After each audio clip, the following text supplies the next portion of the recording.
The seagulls follow trawler. It's because they think sardines will be thrown into the sea.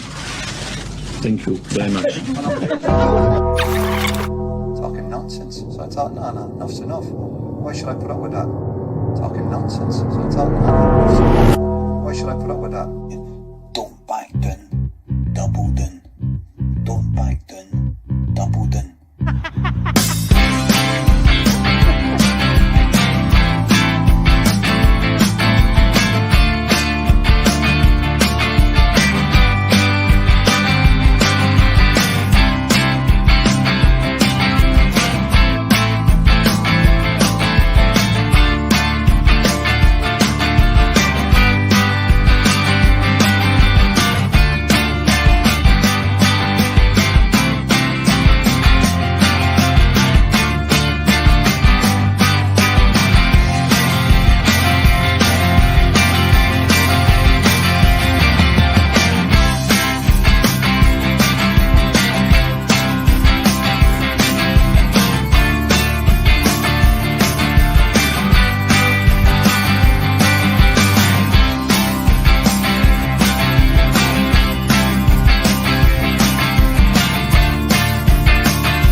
Yes, ladies and gentlemen, you know what time it is. It is Friday night. It's just after 9 o'clock. It can only mean one thing. Liam knows what it means. Russell knows what it means. All you guys in the chat know what it means. Do you want to all go time travelling? I think you all do. Let's get on the old Bustalgia World Tour as we now head back to 2005, 2006. A year we've not actually visited yet in Bustalgia at any point, even we're doing our World Cup ones. So some uncharted territory for us tonight, guys. But yeah, we are heading there on the old Celtic Years Bustalgia Tour. It's going to be a good Gordon Strachan's first season, as I said the other night in the preview. There's a lot of interesting storylines in this season that we're going to go over. A lot of madness, and yeah, we'll be uncovering it all as we go along the way. But first and foremost, let's get the formalities out of the way. Let's start the introductions. Russell Boyce. Nice Gordon Strachan either shot there as well, mate. Yes, it's a classic. yes. Classic. Dug it out, Phil, especially for you, big man. Oh, cheers, man. I appreciate it. But welcome aboard again tonight, mate. You looking forward to this one? Oh, aye. I was did a wee bit of homework on it, and I was looking at it and going, it was bonkers this season. Like, there's so many different like avenues we can go down tonight to explain why this season was bonkers. But aye, really a sliding doors moment in our history as well. Don't say his name too loud anymore, Martin O'Neill.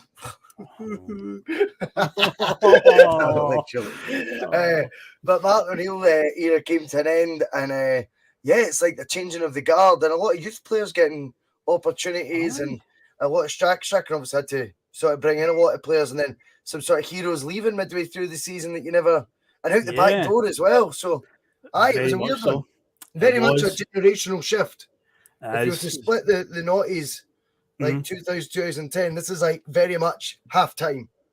Do you know what I mean? This is half time, and it's, you know, but you know, if it was a pre-season friendly, you know, you do the 10 changes at half time. This is kind of what Celtic were doing then. They were very much in transition, but obviously it was still successful. Definitely is. That is definitely is. But we'll be diving into that in due course. And Liam, how are you doing, mate? 'Cause I think this might also be, Liam, the first time on Bustalgia that you've been doing a Gordon Strachan season. Because the last time I did a Strachan season, it was Terry and Jonathan that were on with me. So I first we dive into Strachan, because the very first Celtic Years one we did was the 07-08 season, because it was the first season I had my season ticket, but we've not actually done Strachan's first. So we're on the Strachan bus tonight. Liam, you excited? Oh, I'm very batter into the man. You know, wee cheeky chappy, wee Chesney. I was looking to see if I had a strip from that era as well, but all mine are in Bulgaria. That's why you never see me wearing the hoops on screen and that. So I was looking for the best thing that was like one of the members only black leather jackets that he showed up with at one point. It was like 50-year-old on a stag do type leather jacket number he had on for a while. I was going to see if I could find something like that, but no, taste is too good as well. So, do you remember when we showed up at the touchline wearing that? It was like something at night. It was like a leather jacket out a Night Rider that was just. I remember we saw it and just got into hysterics when he was wearing it. I'll see if I can find a picture of him. I'm having a quick Google search just to see if anything. I remember it on your list. It was mental. Oh man. I don't remember that at all. That's that's hilarious. Out there. It'll be somewhere out there in the deepest, darkest corners of the internet. It'll be somewhere. But no, we are looking forward to talking about that tonight. But before we get on with that, as designated driver tonight, I will remind everybody in the comments to do all that good stuff because it helps the channel out massively. So, of course, if you're a new time viewer and you've just discovered this channel and you're like, oh, there's a new Celtic channel, I'll add that to my collection. Just hit that subscribe button and you will add this to your collection because then you will get notifications of when we go live, and we do go live quite a lot. We do shows very much regularly all week. We've got lots of content we're always churning out, so you'll be sick of the sight of us eventually. Of course, if you're in the comments tonight, then of course get involved. We always like to bring comments up on the screen and interact with all you guys. That is the heartbeat of the Boise Bus. And of course, if you are a long-time subscriber, you haven't liked the show yet, what are you doing? What's your excuse? Hit that like button. Come on, guys. Come on. Do it. Do it for Liam. Do it for Russell. Come on. Please. And of course, if you wish to share the link of the Boise Bus on any social media platform, then by all means do so. It helps us out massively. And of course, guys, as a tradition on this show, on Bustalgia, we have to have a trivia question to start the night. So let's have a wee bit of trivia related to tonight's content, which of course is Gordon Strachan's first season. So tonight's question is actually about Mr. Strachan himself. This is an interesting one because the answers actually surprised me. There's only 5 answers to this one, which sounds quite generous, okay? So can you name all the players that Gordon Strachan has signed more than once in his managerial career? Only 5 of them, it turns out. I expected more, and some of these answers will surprise you. But that's all I'm looking for. So any player that Strachan has signed more than once in his managerial career, and there's only 5, turns out. So I was expecting the list to be about... I've got 4 already. There we go then. Superb. I'm looking forward to hearing them at the end of the show because that's when we'll come back to it. No worries at all. So guys, let's get into it. Let's get into season 2005, 2006. And as we do, we've not done a full season Bustalgia in a wee while since before Christmas. We've been doing a few different formats. We had the quiz, we had the Scalpers edition, which was good fun last week. We had a versus one with Boric and Foster. So yeah, we've not done a season one in a wee while, but yeah, let's go back to the summer of 2005 and what was going on. See, this is a year we've not visited yet, even after doing our World Cups and Euros one, because it's an odd number year. We've never actually landed in this one yet, so let's find out what was going on. So as I always do, I'll start with the big football winners. And the Champions League final is regarded as one of the best Champions League finals ever seen. That is the year that Liverpool came back from 3-0 down at half-time against AC Milan. The pro-Evo AC Milan, as I like to call them. It's that classic era, mid-2000s Milan team. They were 3-0 up at the break. Liverpool got it back to 3 apiece and then beat them on a penalty shootout in Istanbul. An epic final. It also put Rafa Benitez in a unique club of winning the UEFA Cup and the Champions League in successive seasons. Jose Mourinho did it, and Rafa Benitez did it the next 2 seasons after Mourinho did it. So that's a bit of a weird hoodoo, isn't it, Russell? That is a weird hoodoo. I never thought of that. Aye, because Mourinho did it with Porto back-to-back and then went to Chelsea, and then overlapping that was Benitez won the UEFA Cup with Valencia and then won the Champions League a season later with Liverpool. His first full season with Liverpool as well. Yeah. Wow. Aye. Because he took over in the summer of 2004. Because obviously Mourinho gets all the headlines in the 04-05 season for going to Chelsea, winning the title and so forth. it was Benitez's first season at Liverpool and he won the Champions League. Wow. Fair enough. I did not know that. Mm. I didn't have a clue of that. I just left school in 2005. Wow, I just finished school. That was me, man. I remember watching the Liverpool final, the penalty shootout. That was epic. I was working before it. I made a wee TV. I worked at Summerfield. I made a wee TV in the manager's office. We just kept sneaking in to watch it. And it was just mental. And then eventually the manager went back up to his bit after a few cans. And that's when like the penalty shootout happened. We were like, this is an insane game. It was just amazing. The whole thing was class. Jersey Dudek, I think he was doing the wobbly legs, wasn't he? Tribute to Bruce Grobbelaar, if I remember right, Liam, and the penalty shootout. We were talking Grobbelaar the other week, weren't we? In the goalkeeper episode we mentioned him. I watched that in a pub in Toronto, Phil, and we had a guy. I was playing football later that night, and we had a guy, hardcore Liverpool fan, left at half time. Oh my God! Cell phone back then, when him showed up at the football game, and everybody's going, "Oh, all right, Alex," and goes, "No, I don't want to hear it." And people say, "No, you're one." He goes, "It's bullshit. Don't fucking feed me garbage and all that." I started the game going that Liverpool had actually won, and then it wasn't until somebody else told him that he's like he actually got a grip and go, "Oh wait a minute, I should have stayed and watched that." Liverpool, he was gutted. 3-0. I'm not watching it. I'm away home. Oh man. I mean, to be fair, I can understand the logic. So, that Milan team in that mid-2000s, they were a special team. To be 3-0 up at half-time, you would fully expect it would go on and finish the job. But no, they completely collapsed second half. They lost 2 goals in quick succession, I remember right, with Vladimir Smica scored, then they gave away the penalty, and Xabi Alonso scored from it was initially saved and came back to them again. But 3-3, and it's still regarded to this day as one of the best Champions League finals ever played. And it's hard to argue with it. I'm not a massive lover of Liverpool Football Club, but it was a hell of a final to watch. It was a hell of a game. It was a brilliant one. Now, in lesser known things, the UEFA Cup final that year, because usually when I'm putting this together, I've always got an idea in my head of what's coming up. I had no idea. I was like, UEFA Cup final 2005. I was like, who the fuck was in that UEFA Cup final? So as I looked it up, I was like, I could vaguely remember this headline. It's only because this team beat Rangers the year before in the Champions League qualifiers. But it turns out CSK Moscow won the UEFA Cup in 2005. They beat Sporting Lisbon in the final in Lisbon's own stadium, because the way that it all came out, Lisbon was hosting the UEFA Cup final that year. CSK. Wagner Love? Wagner Love with his blue braids. That rings a bell, like. Yeah, they knocked Rangers out in the qualifiers for the Champions League in 2004. Wow. And went on and must have got knocked out the Champions League into the third place spot, went through the UEFA Cup and ended up winning the trophy. I say beat Sporting Lisbon 3-1 in Lisbon's own stadium. But Wagner Love is the guy I always remember, the guy with the blue braids, Brazilian striker. Yep. Aye.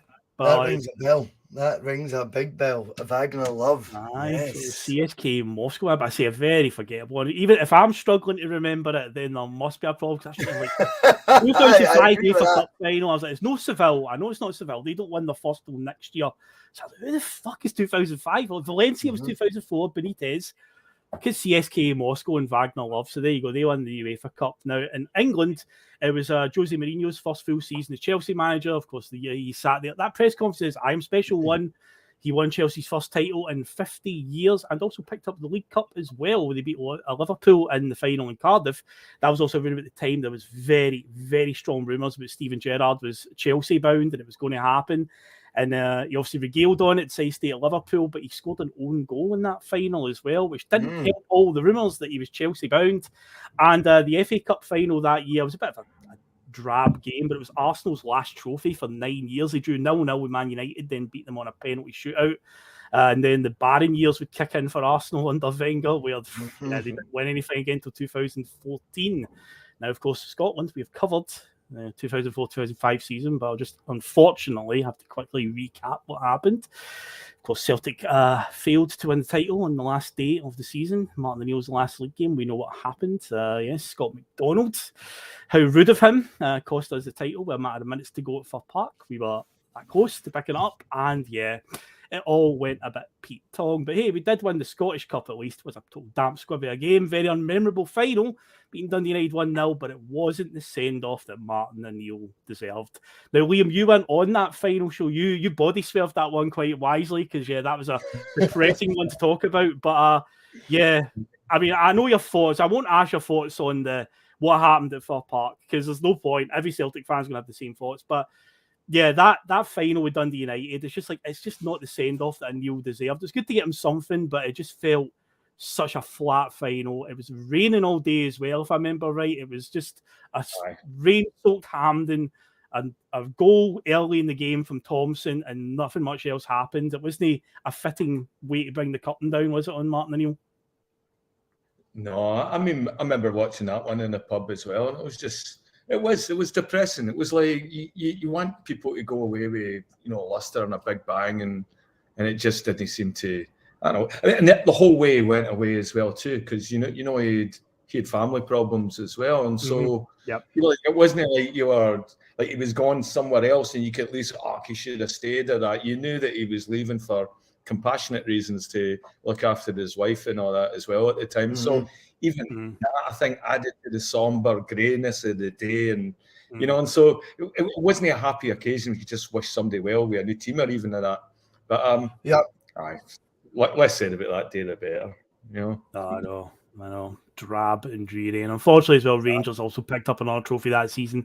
They smashed Motherwell in the League Cup final 5-1. So yeah, not the best of seasons for Celtic, that one. The end of the Martin O'Neill era wasn't the most enjoyable one. As for the other major leagues around the continent, it was all the usual suspects really that were picking up the trophies. You had Juventus winning it in Italy, Barcelona in Spain, Bayern Munich in Germany. It was Lyon in France, still Paul Le Guen's Lyon, although that's going to change in a season and a half's time.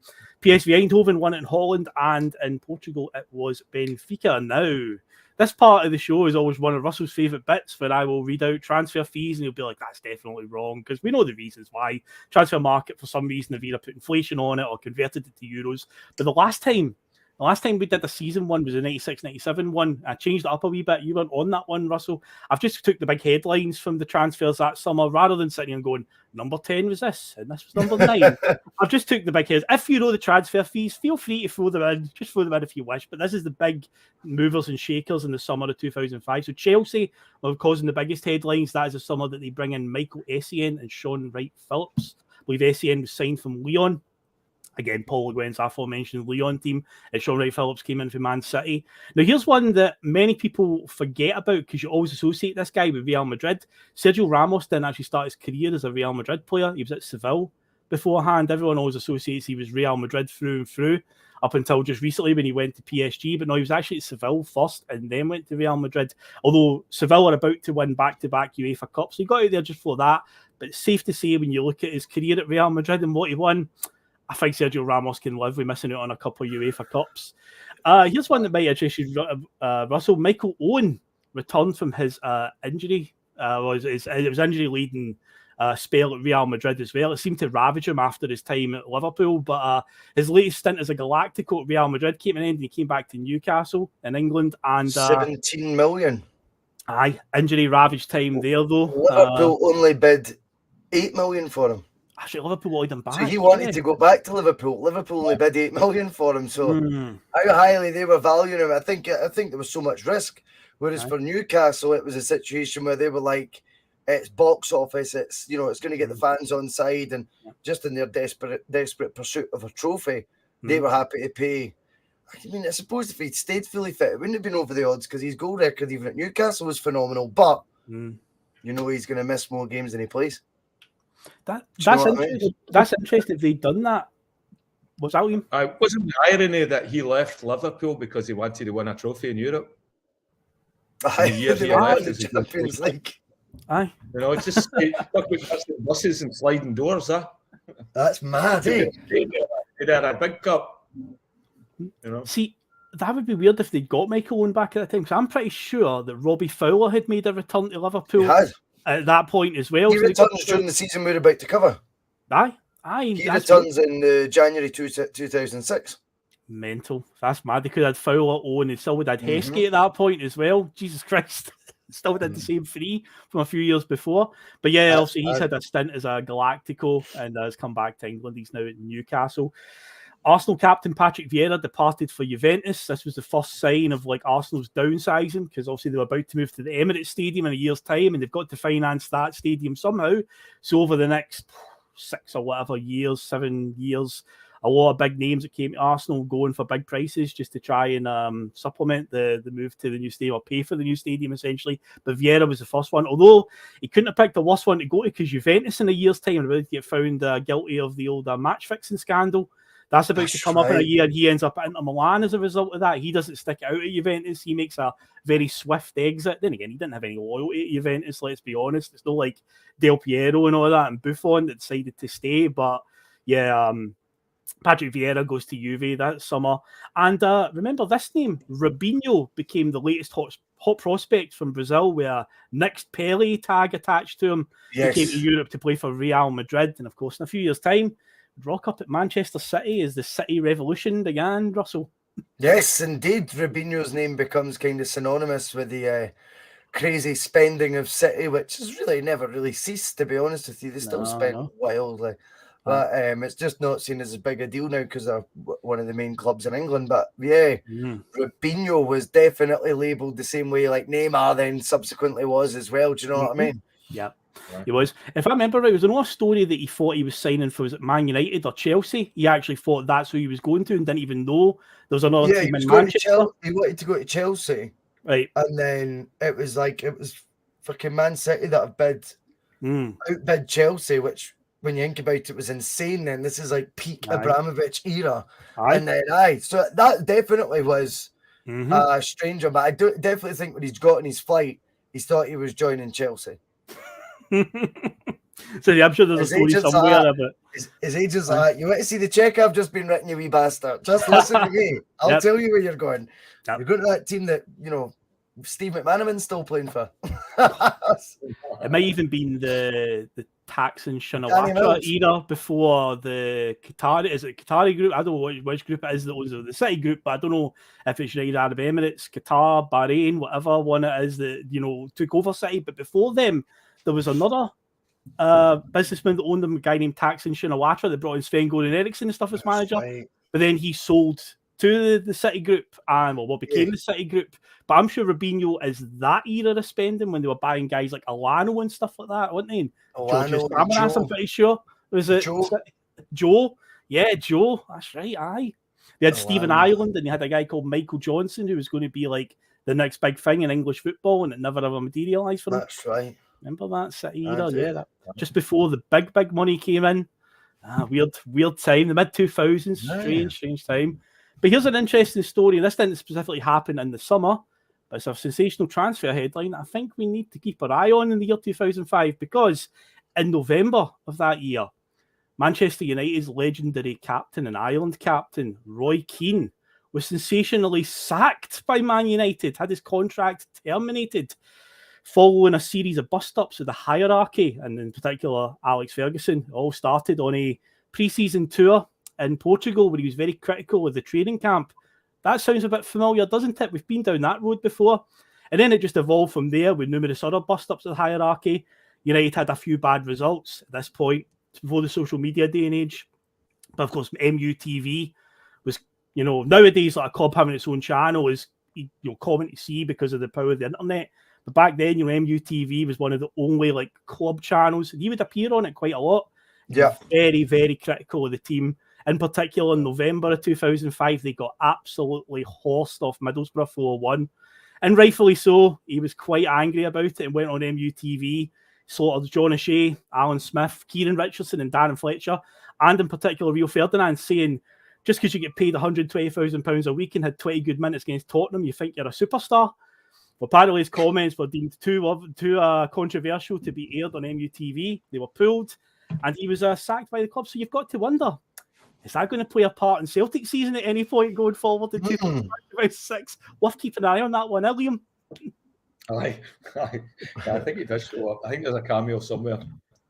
Yeah, I think so. But Kino getting the tic tac from Manchester United. What sort of, after all the years that he had there, it's just such a unceremonious way to end his time at Man United, didn't it, Russell? The two of them had clashed by then. The two of them they'd reached the stage where, when you get two forces like that, they'll work together so well for so long, and then eventually, inevitably, the characteristics that make them brilliant are always going to clash, and that's what happens. And I think Keane, probably there was a combination of a bit of frustration on his part. He couldn't impact the first team as much as he was before. So by watching these games, whilst he's carrying various niggles and stuff, and they're not performing, he's being maybe not necessarily overcritical, but there's times and places he probably wouldn't do it on that, but he's venting because he's frustrated. He can't influence what's happening, and I don't know. I think as well. I mean, there was a lot of stuff at that time with Ferguson falling out with the owners over horses. Oh yeah, aye. That was all the same time. So I think again, Keane had called that out, and I think that's led to again inevitable sort of friction in the ranks. But I think it led to the final one led to a big meeting called in a video room, and Ferguson basically telling Roy what he'd done was unacceptable. They were going to do a review of the game together, like they obviously had clipped it or whatever, and then Keane. There was some sort of disagreement, and Keane's brought up the horses, and Ferguson's told him to leave the room. And when he's left the room, the mad thing is that only one person follows him. I think I told you this before. And Keane looks up as he's packing his stuff away, and it's Ole Gunnar Solskjaer in a moment of solidarity. So he'd obviously had bollocks the whole time. Do you know what I mean? So he'd got up and kind of went, "I thought you were spot on, right?" Followed him, and and but that was in his book that he sort of says. Right, okay. You wouldn't believe who sort of in solidarity sort of left the room as well. Ole Gunnar Solskjaer. So it's quite funny because then you look at him and you think he never see managerial characteristics in him, but then when you look at these snippets like that, you go, he obviously had more bollocks than the babyface assassin sort of tag that he gets. You know what I mean? Aye, that's true. Now, I found it interesting that amongst the players that he did slaughter, there's a story, this might be mentioned in his book, but I remember reading this years ago, and it was Kieran Richardson, just as he broke into the United first team. And the story goes that Keane turned up at training one day, and there was a Bentley parked in amongst the cars that he'd never seen before. And he goes out to the boys in the training ground, goes, whose Bentley's that? Kieran Richardson steps forward, "Oh, it's mine." So how many games you played for the first team? And it must have been like, you could count them on one hand at this point. And whatever, say it was 3 or something. And Keane was like, "Don't you ever fucking come in a car like that till you're established in this first team." I was like, "Oh, fucking hell, man." Aye, that's the story that I heard. Aye, he is. He's definitely that. And I think that's one of the reasons, I don't want to say he fails in management, but I think he's just got such a strong winner's mindset that nowadays, dealing with modern day football, so we've talked about before, Russell like to be mollycoddled a lot. He sees the pitfalls though as well. That's the thing. He sees the pitfalls. He's going, "Oh no, his focus, if it's on Bentleys, isn't on his football. I don't want them focused on showing off their car in the training ground. I want them focused on training ground." And he probably just sees it as a bit of a red flag that maybe he's needing to refocus his energies on getting into the team. And I'm guessing that's what it comes down. Could be something like that. It could be. But as I said there on there, we'll just keep our eye on that one in this coming season, because it just might play a part in what's happening with Celtic in 2005, 2006. But yeah, worth keeping that one on our radar. Now, pop culture and news headlines from the summer of 2005. So as usual, I'll go through the musical stuff. And number one, when the season kicked off on the 30th of July 2005, when Celtic would draw 4-4 with Motherwell, dreadful game, James Blunt was absolutely dominating the musical scene because he was number one in the singles chart with You're Beautiful, and Back to Bedlam, which was his album, was number one in the album chart, and number one at the UK film box office was Marvel's Fantastic Four, which interesting fact about that is Chris Evans is in it. No, not the guy that used to host the Radio 1 Breakfast Show. Friday. Yeah, not that one. It's Chris Evans, who currently plays Captain America in the Marvel Cinematic Universe, and he also plays the Human Torch in Fantastic Four, because a couple years later they switched it up with this whole cinematic universe idea, essentially a hard reset. And Chris Evans got recast again in a different Marvel film's Captain America, which was a much more prominent role than the Human Torch in the Fantastic Four. So that was number one at the box office that particular day when the season kicked off. And what was going on at Tea in the Park? Well, Russell, we did the 2004 Euros. That was obviously around about this era. Music scene was pretty good at this stage, and it continues into 2005.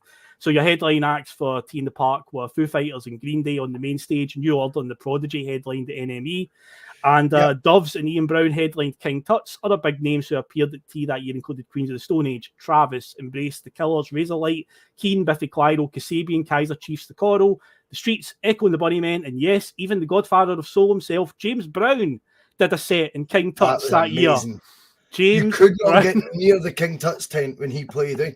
So Amazing. like, I watched it for like kind of outside the tent, if you know what I mean, just getting glimpses of him. It was just rammed for that. But see the energy, it was just, it was phenomenal. You knew in a mad way, you were like, I was young, I was 17, but it was like you knew you were in the presence of greatness. Do you know what I mean? You just fucking knew it was. That was top. New Order were really good as well. They headlined the NME stage. NME stage, yep. I remember Brandon Flowers came out and did a song with them.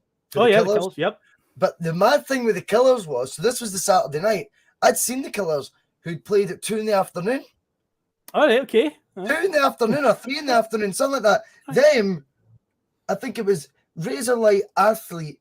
Fuck knows how they got on.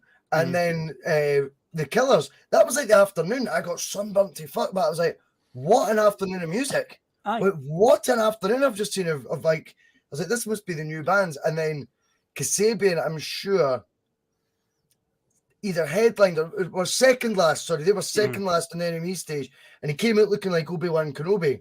You know, like he was like all in denim, the side shed, the big beard, and I was like, he just kept calling us all fuckers. I was like, what? I was like, this guy's mental. And they were, but see, then they went a bit pop for me. They actually became a bit karaoke. In my opinion, it became a bit like. I felt like when they started headlining Teen the Park every year, Liam, it just became a bit like, nah. Like, I was just like, everyone's singing along, them holding the microphones out. But that first year, I thought they were a wee bit fucking edgy. It was good. And Ian Brown headlined the King Tuts. I mean, the video of I Want to Be Adored is the most watched I Want to Be Adored live by Ian Brown. It's had like 2 million hits or something like that on YouTube. I'm holding the front barrier. Full of poppers. I'm holding the front barrier. That's what's getting past the boot. Sound me. Wow. And he went in a huff after the first song. So I Want to Be Adored was amazing. But you can actually see it in the video. He's went off stage and he's arguing with the sound guy. And then the rest of the gig, he barely plays anything. He just at one point did a drum solo. The band walked off. He was doing a drum solo that was fucking horrific. And I was like, I don't know if I'm meant to be enjoying this or not. It was mad. What's more horrific, doing that or what he's doing now, where he's just basically singing along to backing music? That's embarrassing. That's brutal, man. Yeah, those videos were doing the rounds a couple of months ago. Folk are buying. So you bought a ticket for Ian Brown, 40 quid. He's not told anyone. He's not said it's going to be Ian Brown with no band. So you expect the band to be playing. It comes out and it's just a fucking record in the background. A karaoke, basically, of the world's worst singer. He showed up in Toronto. It was one of the nights I couldn't go to watch my wee man or something like that night. And a bunch of my pals went there and he came out and his stuff wouldn't work. And so he basically was just on stage and they couldn't get it to work right. And he just cancelled the show. And then he ended up across the street at a pub with half the people that were at the gig, just sitting there drinking and hanging out with them and that.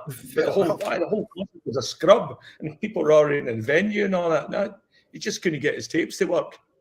It seems like, I don't want to say controversy, but it all seems like there's a bit of a huff following Ian Brown everywhere he goes. There always seems to be a drama or something, you know? He talks like he's very zen in his interviews. He talks like he's very zen, but I don't think he is. I think he's a wee huffy diva. Yeah. He appears to have no chill at all. I've heard the Gallagher brothers talking about him. I've heard the Gallagher brothers talking about him and saying he's the last guy you'd want to fight. Absolutely, man.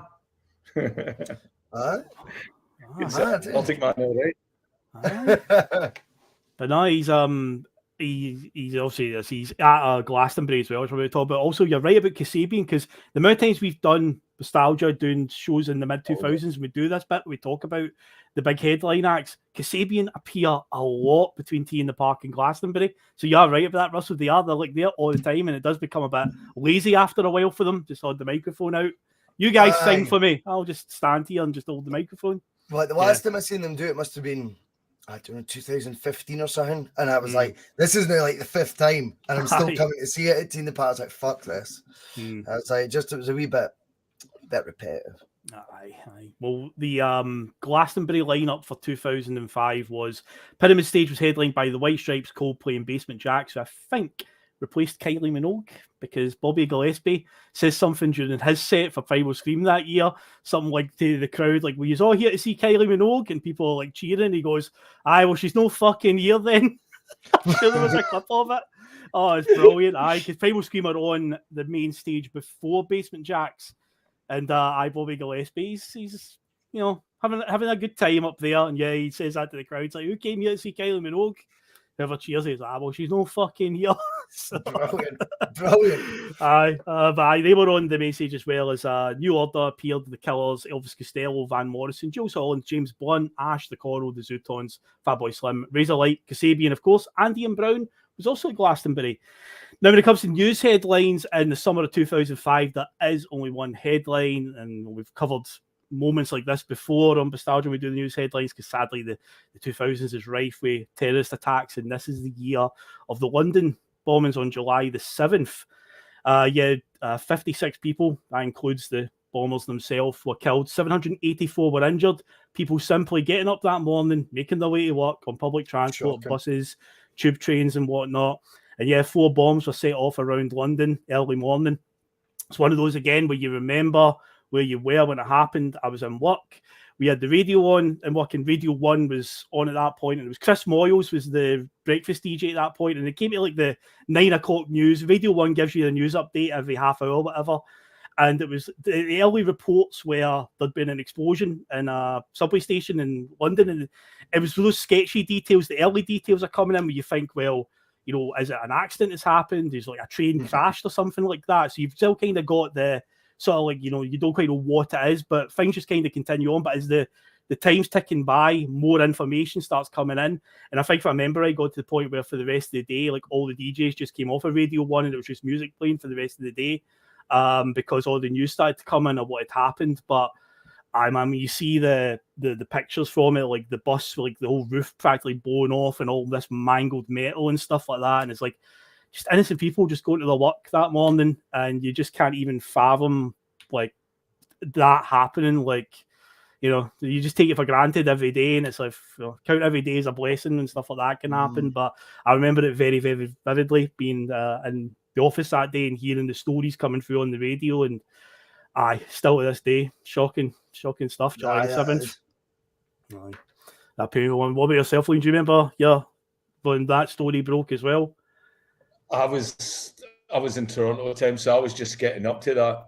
It was one of the things you got up and you woke up, and by that point there was more of a detailed picture around what had happened and that. And so heard and you'd seen the full aftermath of it and all that as well. And I remember going down. I stayed in a hotel down in London quite a few years after that, but I remember just wandering out because I figured I think that's where that bus explosion was. Terrorist attack, and going down and seeing it, and then when you see how busy and congested it is as well too, you just imagine the camp, I think the tube system in London is like the most used subway metro system in the world. I think maybe that or New York, but it's one of the big. Yes, it's rammed every single day, and you're thinking about people that get crammed onto the trains, and just doesn't need to be thinking about, man. But that was on July the 7th, 2005. So it's the major headline from that summer. There's no other real big stories to talk about, but it dominated the headlines. And unfortunately, it was a running theme in the mid-2000s after what happened at 9/11 and with the war in Iraq, and nations that had sided with the USA were targeted over time and stuff like that. And it's something that we've covered a few times doing the news headlines on Bustalgia. It's a running theme, sadly, in the 2000s. But it was a shocking day, that one. But we'll try and now move on to get back onto the football side of things, because we'll do a pre-season roundup, because obviously there is a big story obviously going into this season. The manager has now changed. Now, this wasn't like some previous manager changes that we've seen at Celtic, where somebody leaves and we spend a wee bit of time dilly-dallying on who to get, and there's an interview process or whatever.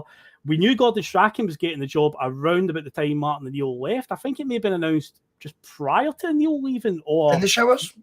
Not in the showers, but it was around about the week that O'Neill officially left the club that we got the news that Strachan was coming to Celtic.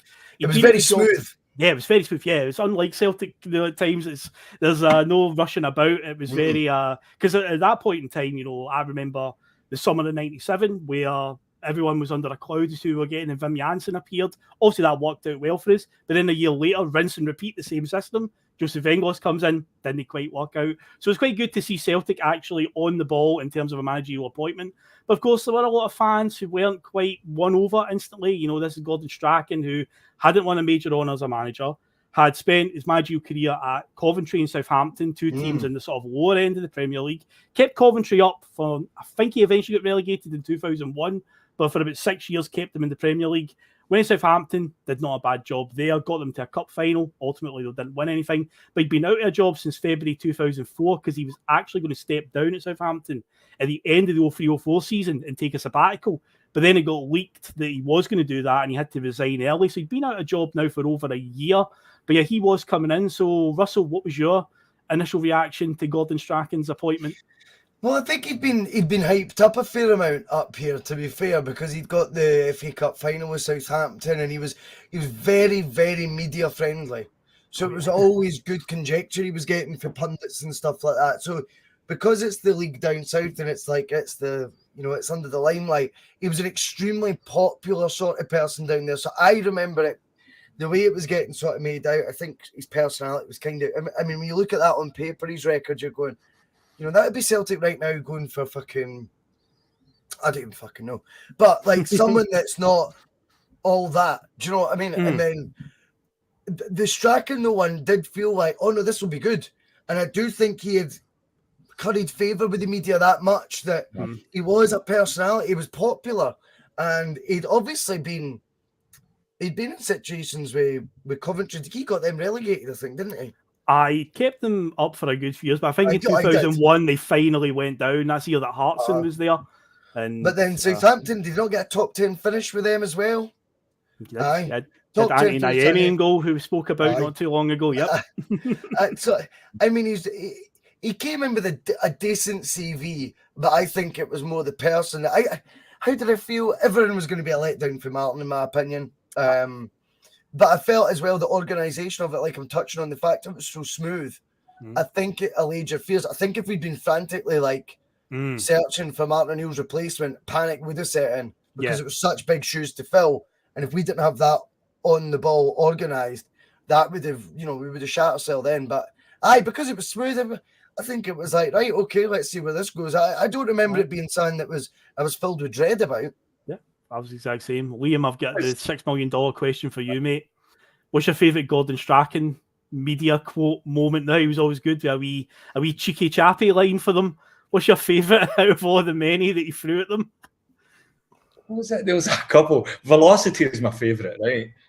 Gordon, can we have a quick word? Velocity. Velocity. And so that was it was that sort of cheekiness. It was that part that sort of got me a wee bit excited about Strachan coming. But most of all, I was underwhelmed. I don't think Celtic had ever actually had a manager that came up that we sought out that had never ever won a trophy before. I think he might be the first and only one that we've hired that has never won a major honour.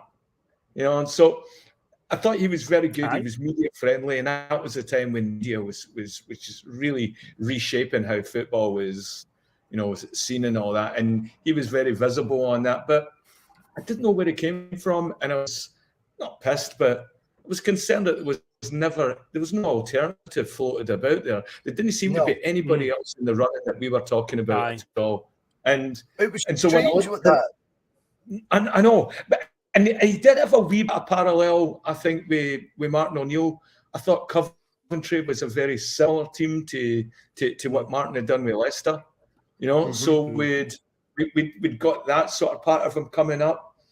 But, you know, I don't ever remember him having like a, you know, how like Martin, like a player that would follow him, that would become like, you know, like one of his guys that would become, well, that was it, right? And how underwhelming was that? I mean, that was a guy like Strachan. Like, two of them just seemed... Paul Telfer, he didn't even like football. You know? I heard that story, He came out and he said, like when he never watches it, he says when he retired, he'll never watch another football game. And you never heard from him since. That's true. He's not stayed in the game, like media. Never gets interviewed or nothing. No. Nothing. He wanted nothing And I remember that becoming in. And I'm thinking that's an odd choice for your anchor, like the one that the first one you want to bring to the football team.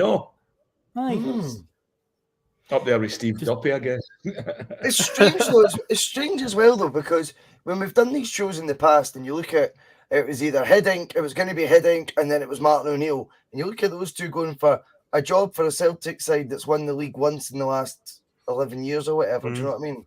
Right? So how the fuck are we getting a link to them? And then suddenly after a sensational 5 years, okay, didn't end on the best season, but over the piece, Celtic's European reputation well enhanced again. Do you know what I mean? Back in the big time. And so, sorry, very quickly, but how did we only not it was? I don't even remember anyone of that sort of ilk being linked to him. Well, it's not even like he had a connection with the club either.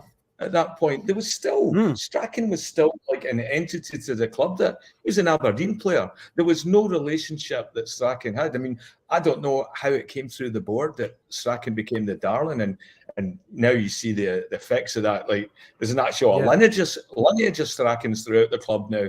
He's like they've sent down deep roots that you'd think he'd been one of the Lisbon Lions or something. Like the way he's and his family have been welcomed to Celtic, and so I wasn't sure where that came from. And honestly, he didn't seem to. He talked well about Celtic when he was on the telly and all that, but I never ever seen him as somebody that would come in and get right into it. In fact, I always thought he was a wee bit adverse to Celtic, where he wanted to bust certain myths and certain stereotypes.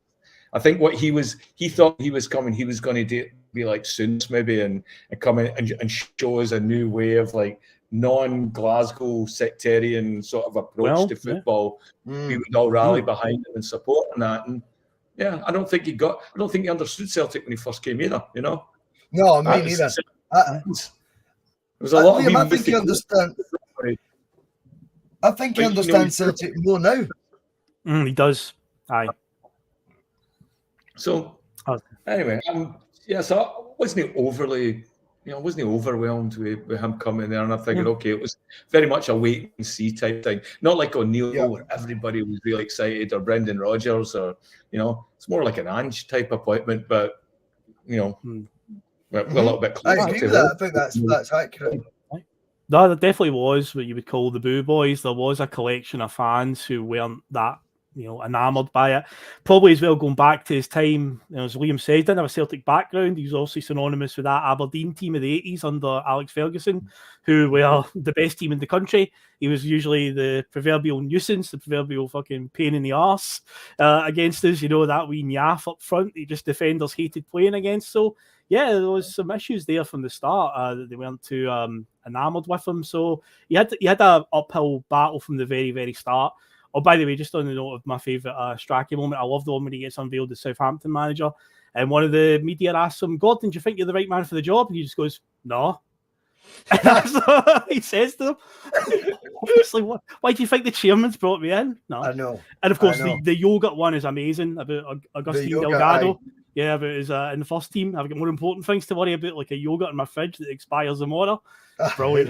That is funny. There was one that came in the comments as well. By Smile Back If You're Ugly, and it says, "I remember a reporter asking how you going to handle a defeat today," and he was like, "Oh, I'm going to go home and become an alcoholic." Oh man, he was good. He was good for a wee one-liner and stuff. I always keeping the media on their toes and keeping them guessing times. But good entertainment stuff. But he's got a big uphill battle going into this. And it didn't help as well that right off the bat there was an issue with Jackie McNamara leaving the club. Now, at the time, I'm pretty sure. I think McNamara himself says it was more on the club side, but again, a lot of fans still pinned blame on Strachan just because they wanted to blame him. But it turns out that Strachan had met with McNamara, who I believe is now the club captain that Paul Lambert has left. Yes, he was. And assured him that he'll get a contract extension. He wanted to keep him, and then the club stalled on it, and his contract was allowed to expire, and he ended up going to Wolves. And it was a bit of an ugly divorce, shall we say, between McNamara and him. We called him on his way to Wolves. Oh yeah, I remember that. On his way, and we told him, "Oh no, don't worry about it. It's all sorted now. The 2-year deal's there, and it's on the terms that we agreed." And he's like, it's a bit late now. I've met with Glenn Hoddle was the Wolves manager. Aye. It's a guy of repute, and it's like, I'm not letting him down now. You fucked me about for ages. A guy with 10 years service, it's like, fuck off. Do you know, I hate stuff like that. I don't get it. What we could have done with him, especially at fullback that season, particularly the first competitive game that we played, because our fullbacks are all over the shop in that game. But yeah, could have definitely done with him. But in terms of transfer activity, here is what he brought in. He says he's coming into a job where he's got an aging squad, massive wage bill. We've obviously talked about it many times. Strachan's remit was very much of get the wage bill down. But of course, he still had to bring in his own players as well. So this is who he signed going into this season. Paul Telfer, Adam Virgo, Mo Kamara, Artur Boruc, Maciej Zuraski, and Shinsuke Nakamura. The very controversial Du Wei also joined on a loan from a Chinese club, Shanghai Shenhua. And also we brought in an Arsenal striker on loan, Jeremy Aliadier, who actually had his loan cut short that season for lack of game time. He was hyped. He was hyped. He was expected to be the business, by the way. He was. He came up with a page 3 girlfriend as well that immediately ended up in the paper with the hoops on and all that. She was an absolute belter. Oh, really? I didn't know that. I remember that. Aliadier's girlfriend, she showed up and immediately got a Celtic jersey on and was out for the fans, Yes.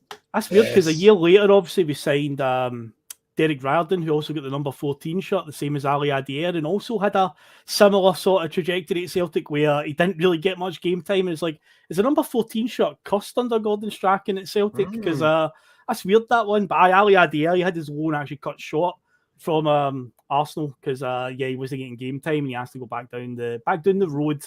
But also later in the season, we would of course sign Mark Wilson from Dundee United in the January window. Dion Dublin would come in to replace the hole left by Chris Sutton's departure. And as we mentioned earlier on, Roy Keane would appear at Celtic in time for the January window. And we'll be talking about Roy Keane extensively in the second part of the show. We've got a whole segment devoted to his time at Celtic. On the way out, though, in that summer, were Jackie McNamara, Rab Douglas, Momo Silla, Paul Lambert, Yusuf Al-Haddon, Ulrich Lawson, Didier Agat, Chris Sutton, Magnus Hedman, Stefan Oncho, David Fernandez, all left over the course of the season. So a revolving door at the front of Celtic Park without a shadow of doubt. This is where we get to the stage where you talk about players and you go, is there an optimum time where you sell them? Because all those players that have left there have walked out having either seen out their contract or having their contract paid off. No one out of that list has left for money, have they? Just been about getting them off the wage bill. I don't think they have. Yeah, I'm looking at Lambert went to become the player manager at Livingston. Al-Haddon left on a free. Lawson, Didier Agat, Sutton went to Birmingham on a free. Magnus Hedman went to Chelsea, if you remember right. Chelsea signed him. Stefan Oncho was definitely free. David Fernandez free. Rab Douglas was a free. Yeah, McNamara was a free to Wolves. Aye, not a single penny brought in from any of them, I think. 2 of them went to Craig Levine's Leicester, Silla and Douglas. Interesting Craig trivia. Levine's Leicester. Oh, aye. Craig Levine's Leicester. Oh, aye. He did a bit of a, funnily enough, talking about Strachan, Levine did a bit of a Strachan at Leicester, if you remember. And he brought in half the SPFL. Or half the SPFL. Yeah, okay. He brought in Mark De Vries, Kaznorbo. Patrick Kaznorbo, yep. Sol Bamba. Yep. He brought in that right back that played for Hearts, Alan... Northern Irish guy, Mabry, Alan Mabry. Yep. Robbie Nielsen went to Leicester. Robbie Nielsen? Oh, what? Robbie Nielsen went to Leicester. I just say Robbie Nielsen with Hearts his whole career. I know he was at Leicester. Huh? Momo Silla, Rab Douglas in goals was at Leicester. So there's quite a few that went down there. It's quite interesting that it doesn't work. That's true. But yeah, I just think from our point of view, there's got to be a lesson learned from that if you actually go through the team, right? So 2 years before that, 1, 2, 3, 4, 5, 6. 6 of them played at Seville, and the other one was Chris Sutton, who, Chris Sutton played in every game leading up to Seville. Yeah. And none of them are worth a dink 2 years later. That's astounding, isn't it? It's terrible. Bad business. That's horrendous business. Yep. That's when Peter Lawwell's at the club as well. So was that O'Neill's fault then at that point? Had he taken the foot off the pedal at that point?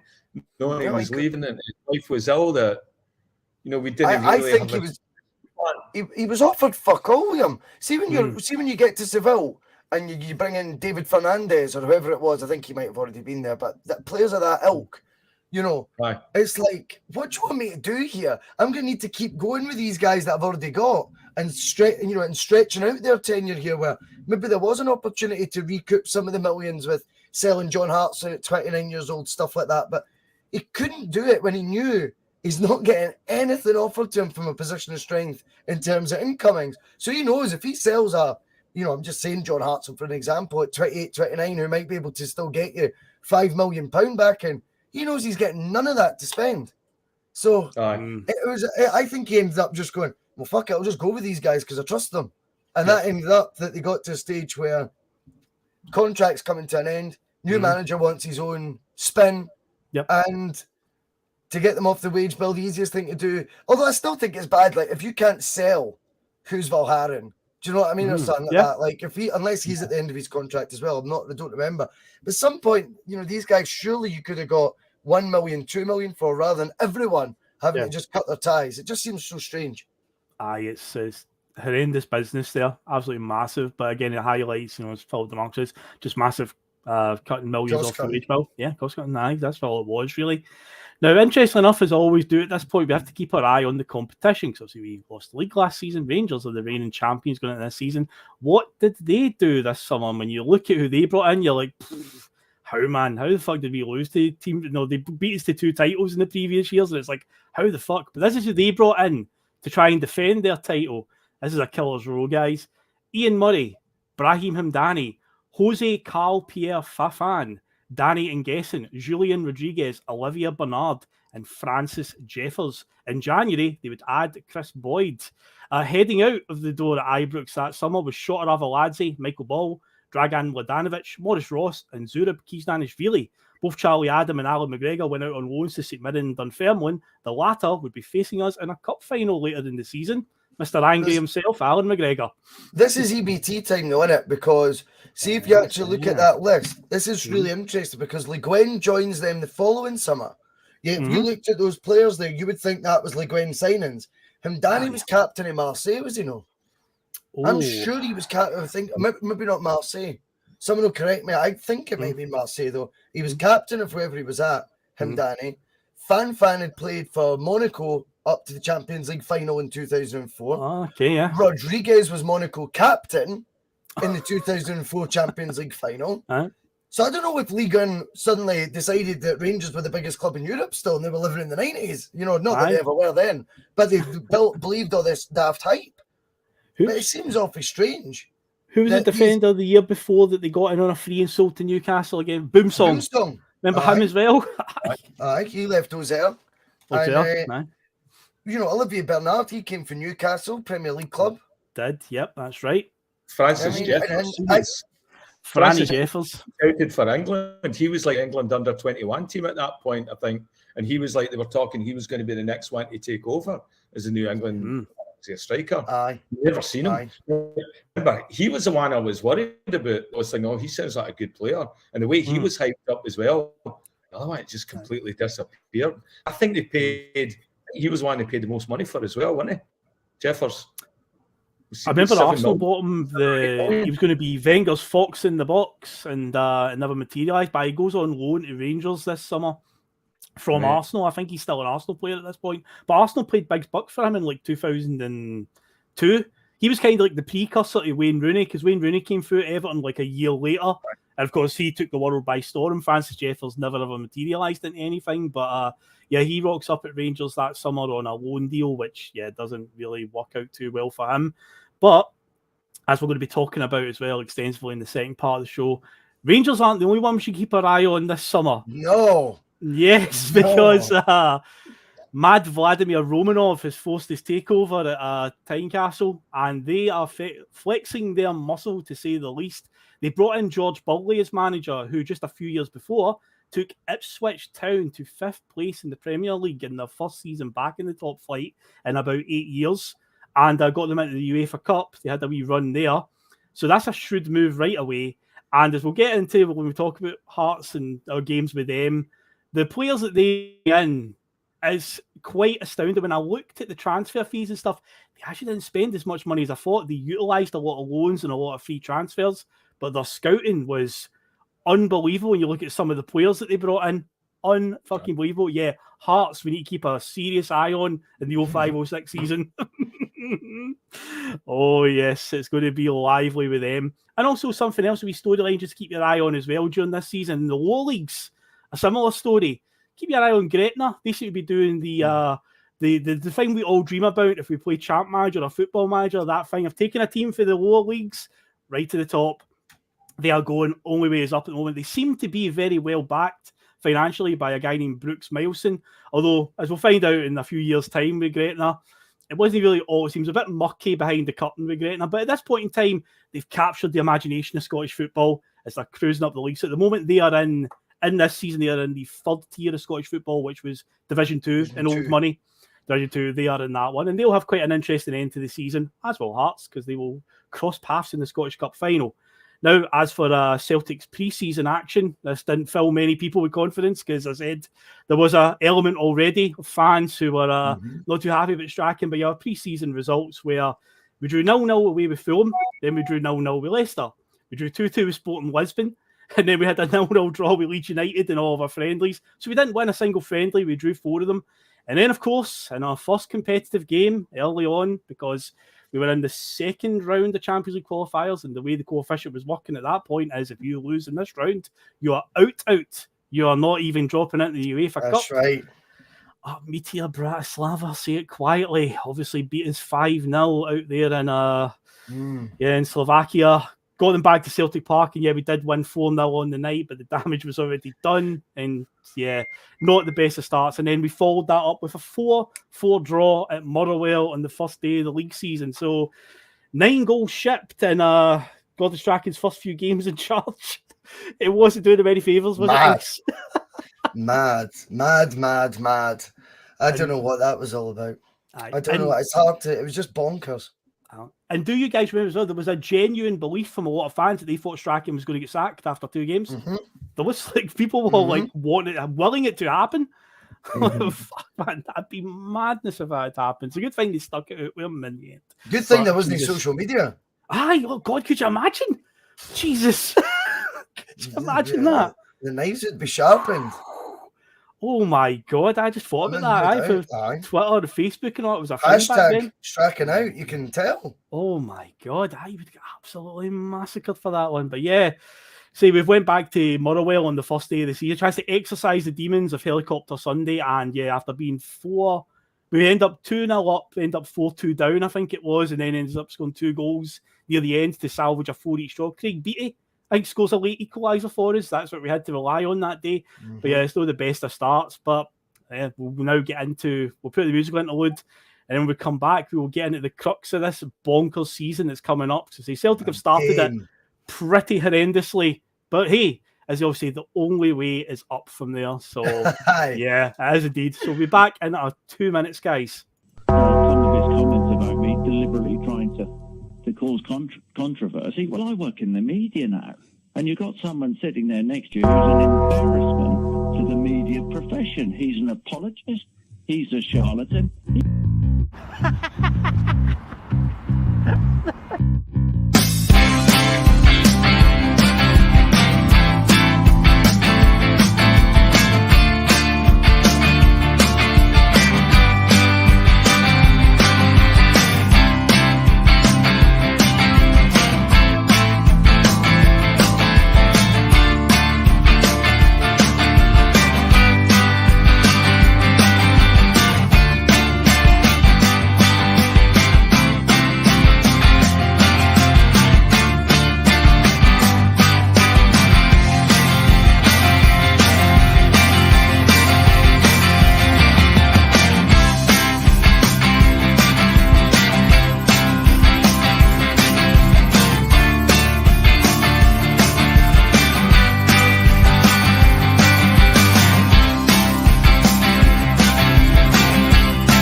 And yeah, we are back. And so, guys, we will now get into the 2005-2006 season. Just a bit on Russell Keane. There he is. There's the man himself. Yes. So, let's get talking about the something we alluded to just before the break there.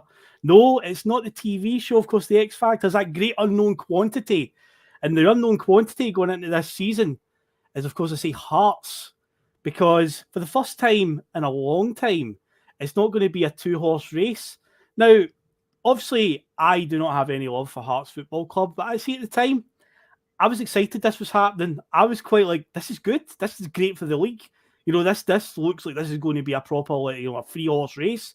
Because, yeah, they went and really pushed the boat out and made it clear that their ambition wasn't just to be the best of the rest, like most teams in Scotland aspire to be, you know, finish third, get that UEFA Cup spot. No, they wanted the title. I say the George Burley appointment itself was quite a big statement. But of course, with Lithuanian businessman Vladimir Romanov, who would be nicknamed over the time as Mad Vlad, justifiably so, as we would find out. This is the players that he brought in, and this is going to be one of those moments where you're going to be like, oh God, remember him? Oh, I remember him. So here's a list of the players that they brought in that summer. You think Celtic had quite a revolving door. Here's what Hearts did in this season. Rudy Scatchell, Roman Bednar, Bruno Aguiar, Takis Thesis, Ibrahim Tal, Julian Brelier, Egert Jonsson, Edris Jankowskis, Mikel Popisil, Davidis Chesnauskas, Camazola, and Jose Goncalves. They would also bring in players like Neil McCann from Southampton, returning to Hearts. They would even sign the current Hibs manager, Lee Johnson, during that season. Also, Steve Banks, the goalkeeper, added to that to the talent that was already there, a core of Scottish players like Stephen Presley, Paul Hartley, Craig Gordon, Jamie Moe, Christoph Berra, Robbie Nielsen, Andy Webster, and Andy Driver. They were definitely flexing their muscle there, weren't they, Russell? They looked like a bit of a formidable force initially. Well, the signings all came with decent pedigree. Some of them really good pedigree. Jankowskis had been in the UEFA Cup and the Champions League squads for Porto, I'm sure, in the final. Yeah, he's got a Champions League winners medal. He was on the substitutes bench when they won it in 2004. He's signing at the peak of his fucking powers. He's 29. He's joining in 29, 30. And then you've got the likes of Roman Bednar, remember, went on for £3 million to West Brom, scored goals in the English Premier League. Takis Thesis had won Euro 2004 with Greece. And then there was obviously a sprinkle of the Lithuanian players. You expected that, but it was their better ones as well, wasn't it? You know, Mcginlay'S, I think he'd punished Scotland, did you not? I see that. Whilst that Hearts? I think he's one that took a dive, didn't he, to win a penalty at Hampden? Yeah, because he hasn't arrived yet. It's Chesnauskas that's arrived. That's what Mcginlay'S comes later on. But yeah, I remember Mcginlay'S shocking dive for Lithuania to win a penalty at Hampden. I remember that. But again, though, they were decent players, these boys. You know, they weren't just like some randoms. They seem to be like of Lithuania's top players. They were all going there because, again, all of the connections that Vladimir Romanov had. Aye. Also, the best signing of the lot was the manager. When they got George Burley, you know, you start looking at the way he started off as well, and I was thinking to myself, have we missed a trick here? Is that somebody that we keep looking at? You know, because again, Strachan didn't hit the ground running. Burley looked like a really good option, and you could have seen him working with your Celtic team doing just as good. You know, well, it was a guy that had finished fifth in the English Premier League with Ipswich. You know, that's fucking ridiculous. They were ambitious. Obviously, spending money they obviously didn't have. But I agree with you, Phil. I kind of was welcoming it at the same time. I thought, this is a bit different. This is a bit unusual.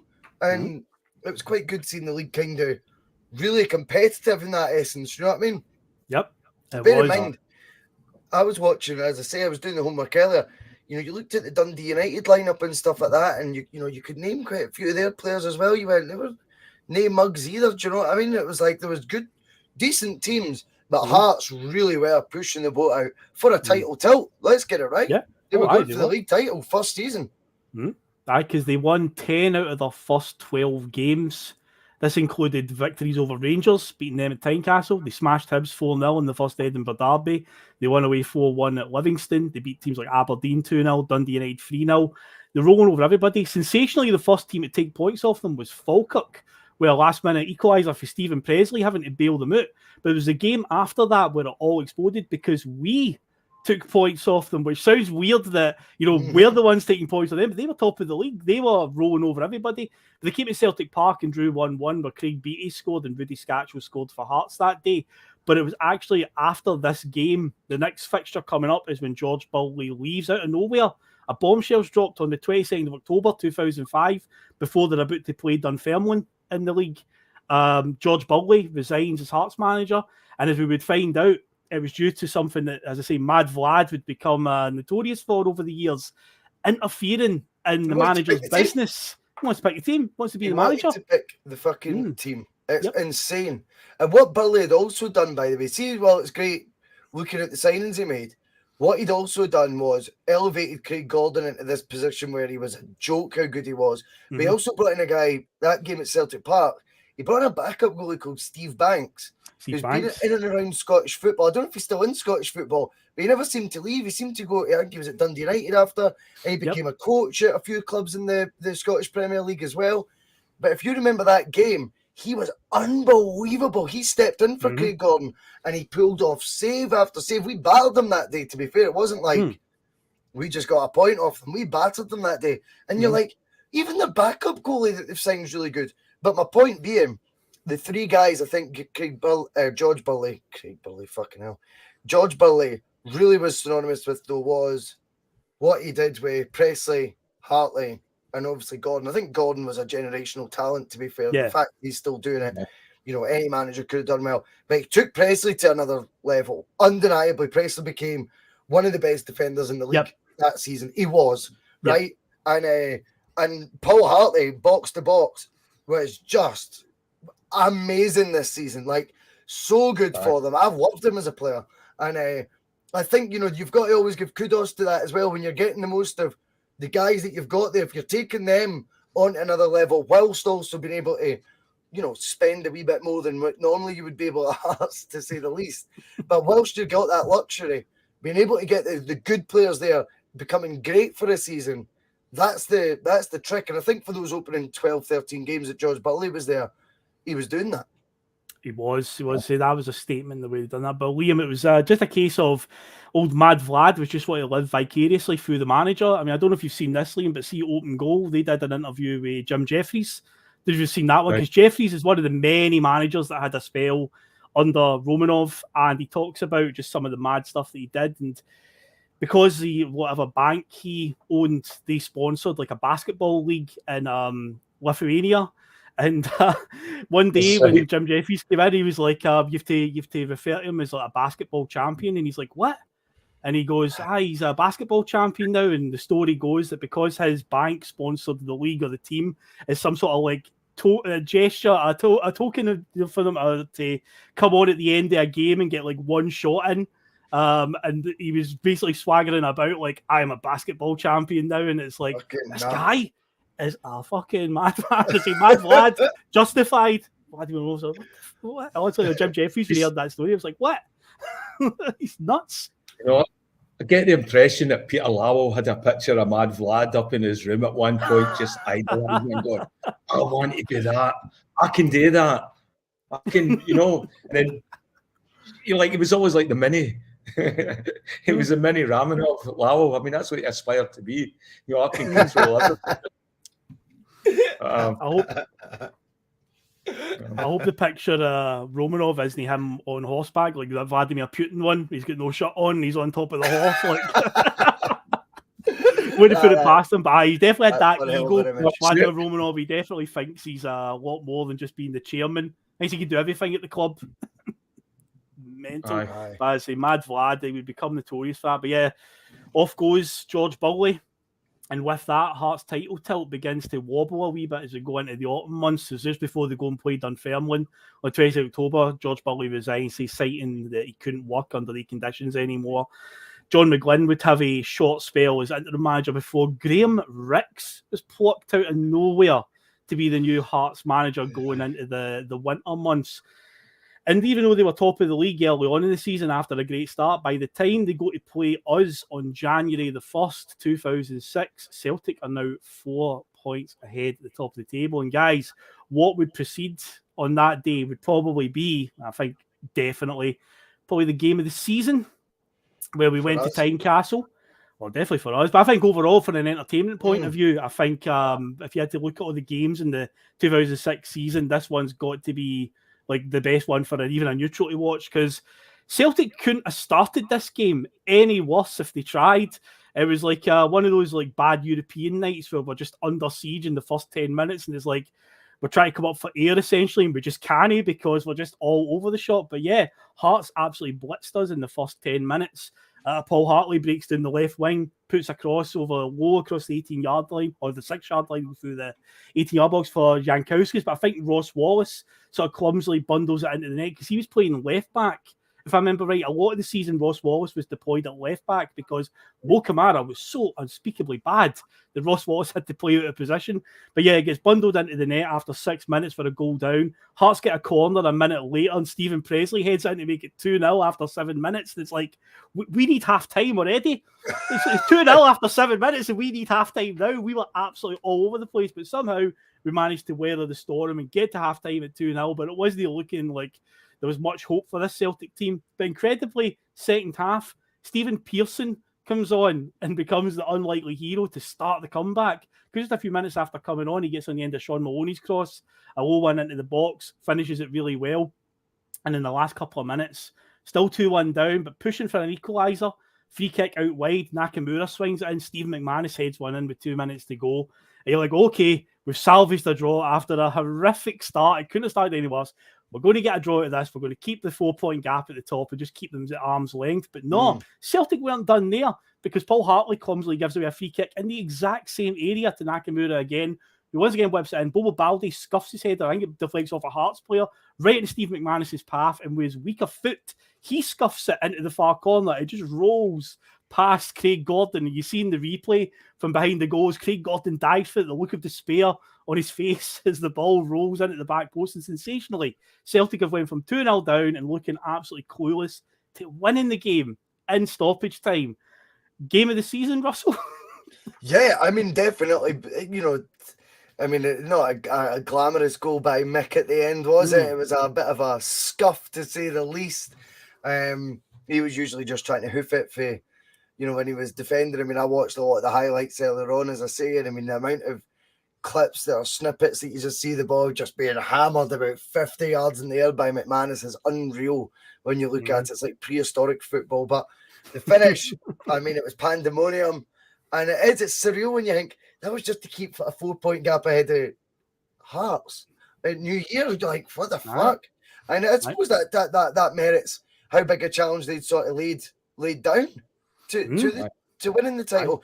And bear in mind, I don't remember. My memory tells me the first half of that season, Celtic went great.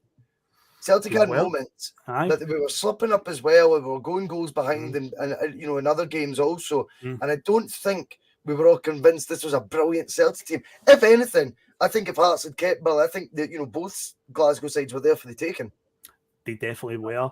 Because, Liam, this is something that would become synonymous with Strachan's team over the next few seasons as they kept going to the very end. You know, I know we'll say that now about Ange's team, but obviously Strachan's team played a different brand of football compared to Ange's team, but it worked for Strachan. But there was many games we would go behind and it'd be late in the day before we would get you know, an equaliser and then a winning goal. It seemed to happen quite a lot, and this is one of the first instances of that happening. You know, 2-0 down, looking dead and buried, 2-1 up until the 87th minute, and then 2 goals in the dying minutes of the game, Liam. But yeah, it was just a trademark, a party piece of Gordon Strachan's team, wasn't it? I think I remember some of the player interviews talking about the change, the shift, the guys that played for O'Neill compared to the guys that played with Strachan. That the training was a lot heavier, and they were physical. He really put a premium on physical fitness, right? Yeah. The other reason I think that we had such a slow start as well, and this was a lot of conversation about this at the time as well, was zonal marking. Right, Strachan was coming in, and he was going to hammer it into us that we were doing this zonal market. Right. And I remember at that point as well, I remember seeing a picture for the training ground where he had 4 or 5 players and we're all attached with ropes, and they were moving as a unit back and forward, and he was trying to do this. And when we saw the zonal marking as well, it wasn't working. It didn't work for the longest time. Yeah.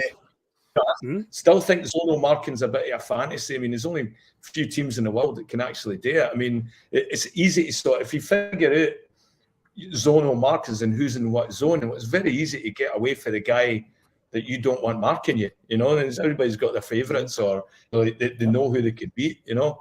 And I thought Strachan was, you know, and this is not the first time we'll hear this, he was very stubborn in that approach and how he was going to develop it, you know. I think as well, if my memory serves me right, there was a lot of experimenting going, because football goes in, it has wee patterns of like styles of play that get replicated. Right now, it's every goalie's got to just pass it 5 yards, and we've got to build for the back, right? And all the teams are trying to do it. If my memory serves me right, this was the introduction of not having men on the post at corners and stuff. Yeah. You were getting a lot, and that seemed to be on trend at the time. Didn't have a man on the post, and you're like, fucking, this seems bizarre. Do you know what I mean? I think we came a cropper actually going back that 4-4 game with Motherwell. Yeah, I'm sure we didn't have men in the post then as well. And I think a lot of the teams are beginning to do that wee trait that seemed to be in vogue at the time, Phil. You know what I mean? Aye, it was, because as it was, Brown Warrior said as well about the zonal marking. Never seen a zone score a goal. It's always been a thing that I've said. Folk were saying that at the time, though. Folk were saying that at the time. That was getting used quite a lot, that phrase. You never put on teletext and seen zonal 23 minutes. You know what I mean? But yeah, a manager being stubborn and sticking to his guns. We've heard that one. We've read that chapter before, haven't we, guys? We know all about that. Yeah, that's true. You know, at the end of the day, if you believe that this is going to work, and in the end for Strachan, it did work over the piece. But yeah, early on, I can remember that being a really contentious point. But in the end, after a dramatic day at Tynecastle, we beat them 3-2 after being 2-0 down, stretched the lead to 7 points. Hearts would fall further behind in the title race as it began to crumble for them. Celtic would push on from there. Graham Ricks would get his jotters in March of 2006, and then would come Valdas Ivanauskas, who would finish the season as Hearts manager, another one in the revolving door. But we'll come back to Hearts later on, because they've obviously got an interesting end to the season. They've got a part to play in the title race, and also they have got the cup final as well, which interesting lineup in that cup final, to say the least. But let's turn our attention to, as we do in most things, because as much as Hearts were a factor that season and pushing us, end of the day, the bread and butter for Celtic fans is always the games against the noisy neighbours, what they were doing, because obviously their backs are up after, you know, they've won the title in dramatic circumstances in 2005, so they're feeling quite good about themselves. How did we get on against them, with Strachan coming into the cauldron? As the Glasgow Derby, or as it was called back then, the Old Firm, but yes, the Glasgow Derby cauldron. Well, much like the whole season, the way it started, his first game against them didn't start particularly well neither. Because if we lose, to Bratislava, we draw with Murrow, we get a couple of wins against Dundee and Falkirk to steady the ship. But it's one of those seasons where we've got an early fixture against them by early September, late August. We're playing them in the fourth fixture of the season, and yeah, it was a disastrous day. Alan Thompson got sent off after 20-something minutes. We end up losing 3-1. Neil Lennon is nearly having a scrap with the referee walking off the park. He gets sent off in the tunnel. Yeah, it couldn't really have started any worse for Celtic against Rangers that season. And after just a few games, we've already drew with Motherwell and lost to them, Russell. But I can remember Lennon, it was Stuart Dougal was the referee, but I can remember him confirmed, because we got a penalty late on to make it 2-1. Sean Maloney pulled it back, and you're like, well, maybe, there's 5 minutes left in the clock, maybe, but then Rangers get a penalty themselves, and of course that wee fucking Yaff Nacho Novo scored it. And ended up being this 3-1 by full time. Neil Lennon was not having any of Stuart Dougal's pitch, and he actually gets sent off in the tunnel. And yeah, Alan Thompson, who we talked about last week in the Skelpers episode, he was prone to a red card against them, and once again it happened to him. But disaster that day. But I just find it so weird, Alan Thompson in the Nike kit. I find it strange seeing all those guys, and I like even Bobo Baldi, I think, looks weird in the Nike kit. Lennon doesn't, because he played week in, week out, but you seen Sutton in it this first half of the season, and you're like, he looks weird in that era's kit as well. It's all odd. And Thompson with that, I don't know. I mean, I think that derby was one that we discussed last week, goes to his head, you know what I mean, undeniably, and they knew how to wind him up, and he came a cropper. He did. Was that our first year with Nike at that point as well? Yes. Yeah, as I remember that Yep. being, that was a game changer in Toronto because they just opened a massive Nike store, and watching, like, being abroad, see when you walk into a shop, you see a Celtic shirt. Oh, it's amazing. In the Nike shop, they had everything. They had bags, balls, the lot, you know. And it really felt like, you know, despite Strachan and all that being, the deal with Nike to me seemed much bigger than anything else that we'd done, because that put us on a world stage, marketing wise as well, because there was nobody bigger in football at that point than Nike. They just brought out the mercurial boots and all that. Everybody was Nike, you know. So I like that part of the season. I thought those were absolutely brilliant strips. I like that home kit. My team managed to get a set for Celtic of the bottle green ones, and our goalkeeper sold them in an Irish pub one night for a couple of bags of Coke. A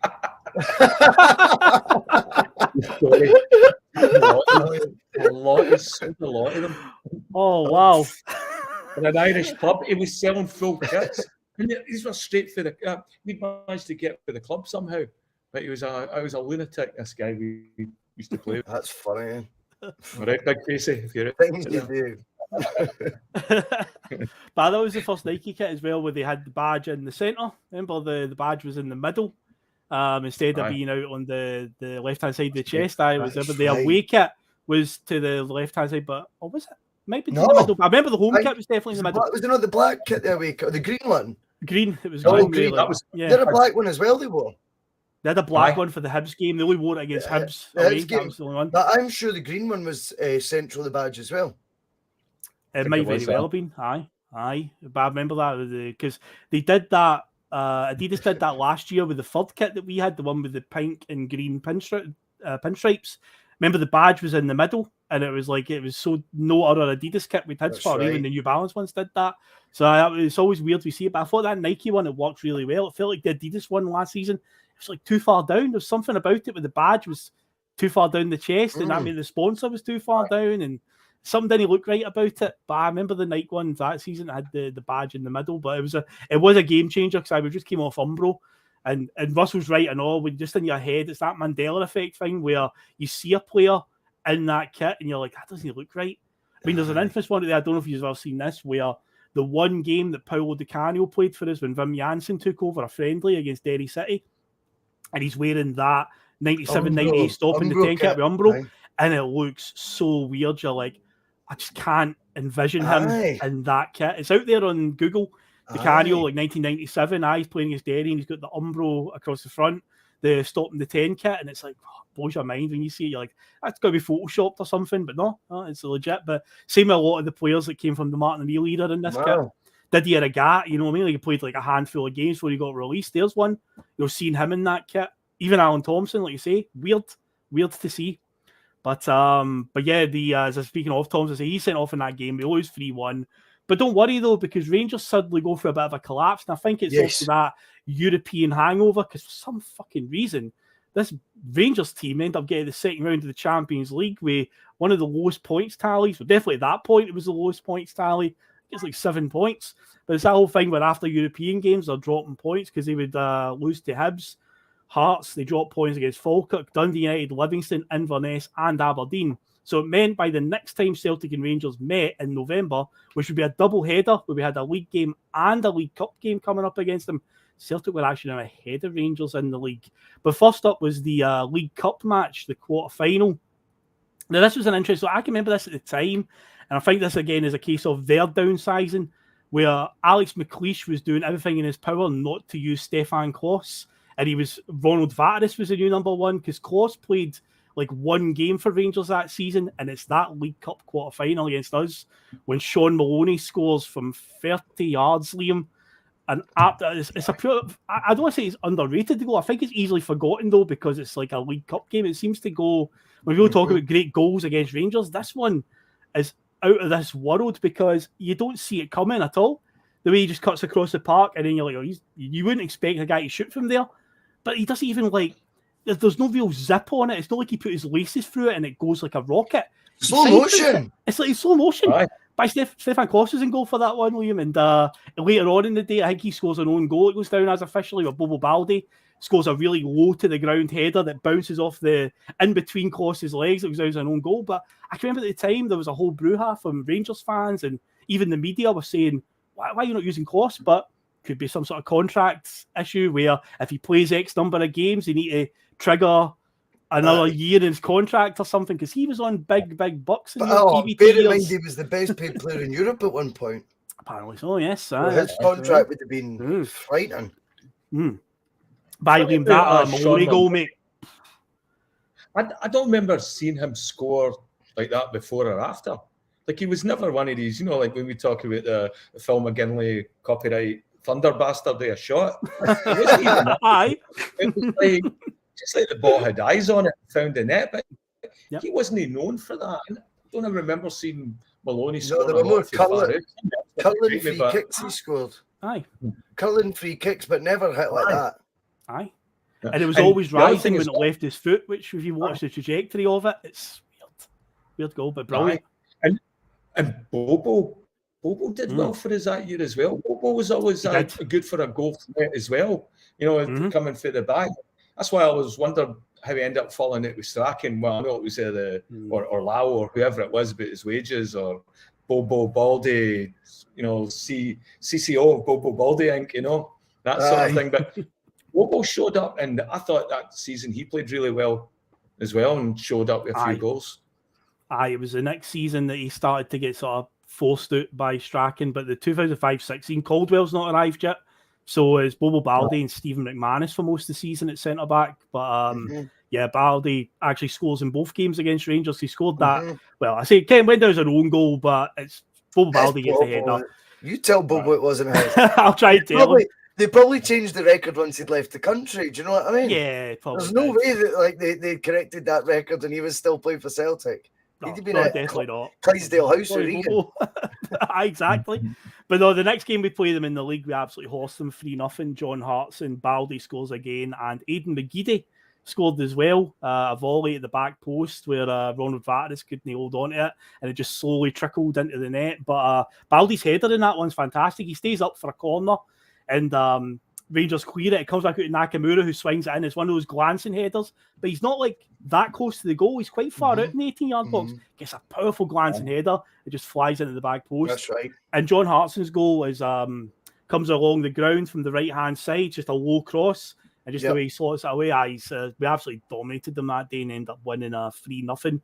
But yeah, at this point, the tide has definitely turned, and Celtic, who started the season horrifically, are now lording it over Rangers after those 2 wins. So we're into the semi-finals of the League Cup, and then we've beat them, obviously, at Celtic Park just 10 days later. But yeah, in the weeks that followed, Rangers, you know, they've dropped points. This has led to that. And then, of course, we've got the third meeting of the season. Now, obviously, we're going to talk about a specific player in the next part of it who had a very good game that day. But this, of course, is the 1-0 win at Ibrox in February, where Zuraski scores after 12 minutes.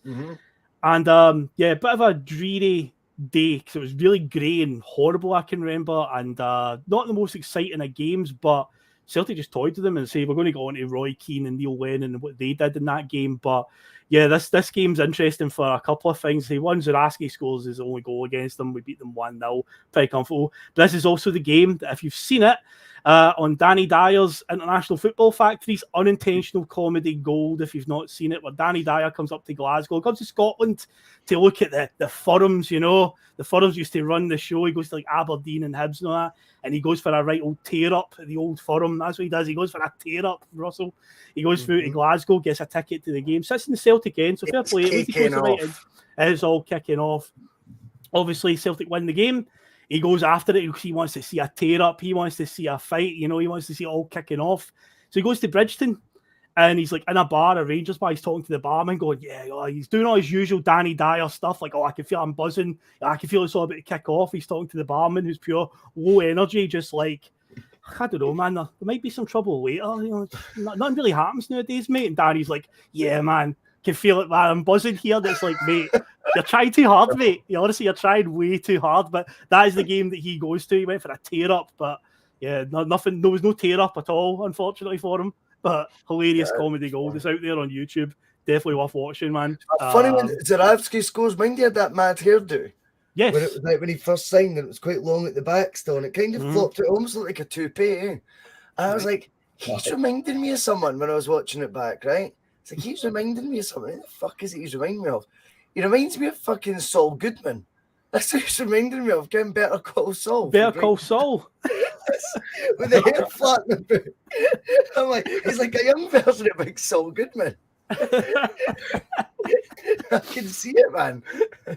Oh man, but I was going to say you get a bit of the old 1960s Beatles mop going on, the way it was at the front, you know. But Zurawski, he came on to, he started the season like Celtic did, a wee bit rocky, but once he got going, you know, it was like 22 goals or something he scored for the season.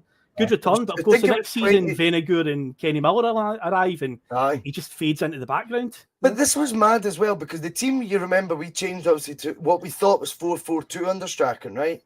But it was so far removed from 4-4-2, it's mental. Because actually, a lot of the time we were playing, you know, your Zurawski and Hartson up top, or Zurawski and Sutton up top in the first half of the season, or Dublin. And you had like Beattie playing a lot of games. He scored a lot of goals in the first half of the season. Maloney was coming in for the left. So it was quite often we had like 4 forwards on the park at the one time that weren't really left and right wingers as such. They were more like forwards. It was like a 4-2-4 at times. It was definitely not as traditional if you were just doing a formation, drawing one on the board, a 4-4-2. Far from it. I think it was a lot more complex than that. And maybe again one of the reasons why Strachan was a wee bit of a slow burner that season, because there was quite a lot to take in. I dare say he was playing, you know, inverted wingers instead of inverted fullbacks, you know what I mean?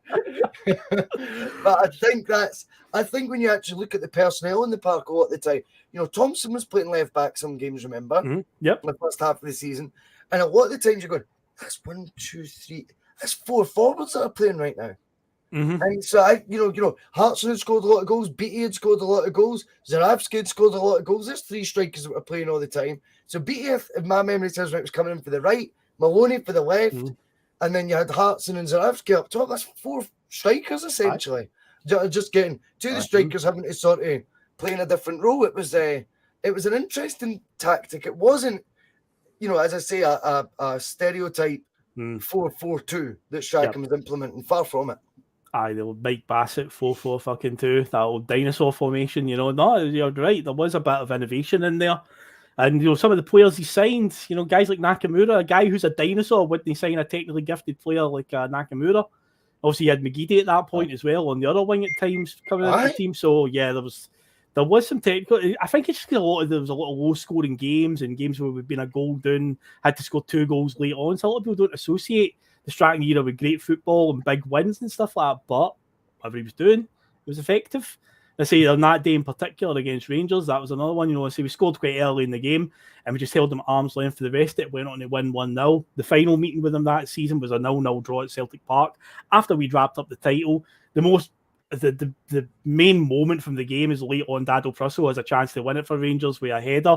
Artur Boruc pulls off an absolutely blinding save, which would be crucial because Rangers needed to win that game. Sounds familiar.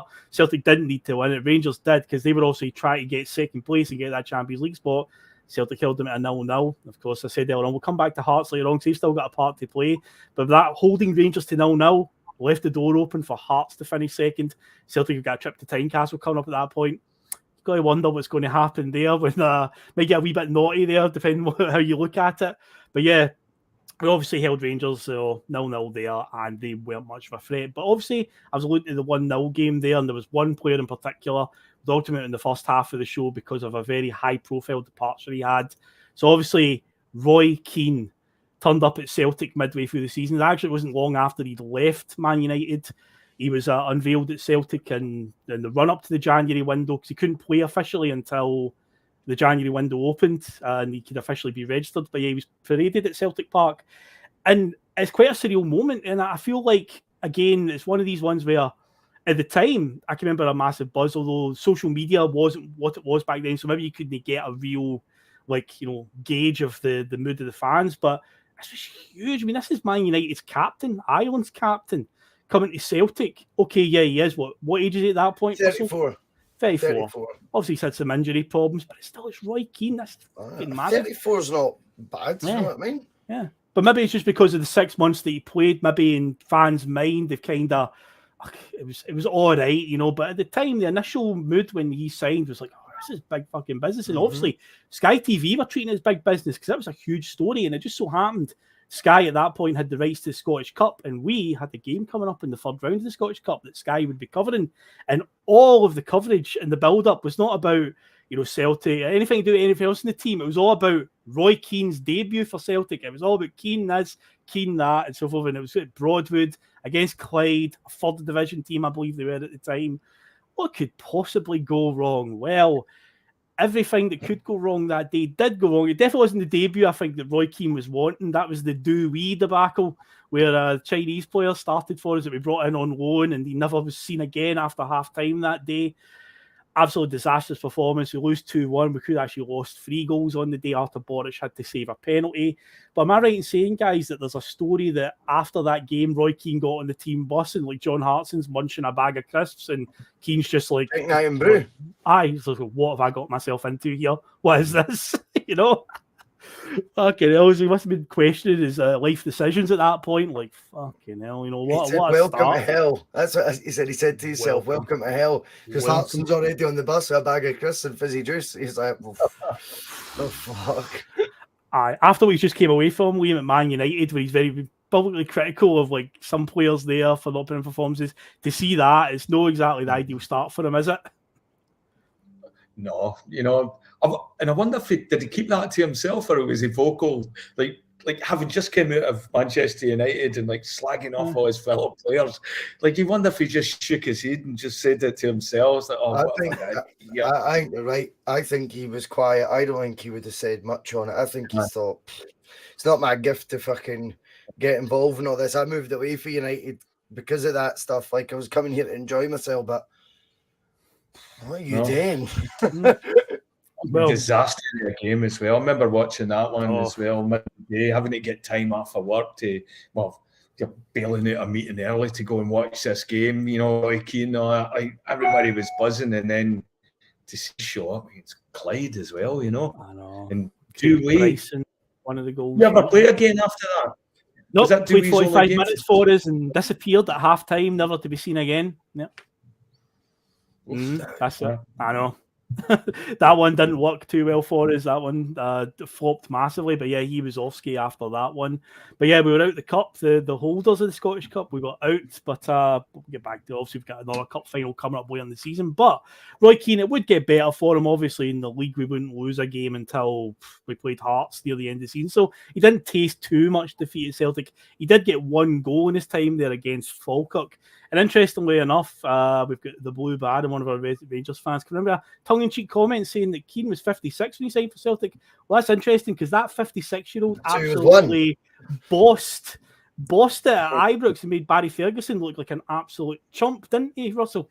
Oh, I mean, it was a display where I think Keane knew pretty early in his Celtic career that he wasn't going to do the 18 months. The vibe I get is he knew this is going to be an end of the season job. I'm retiring. My hip's killing me. I just can't actually do it. I want to do it, but I can't do it. But give him one of these sort of games.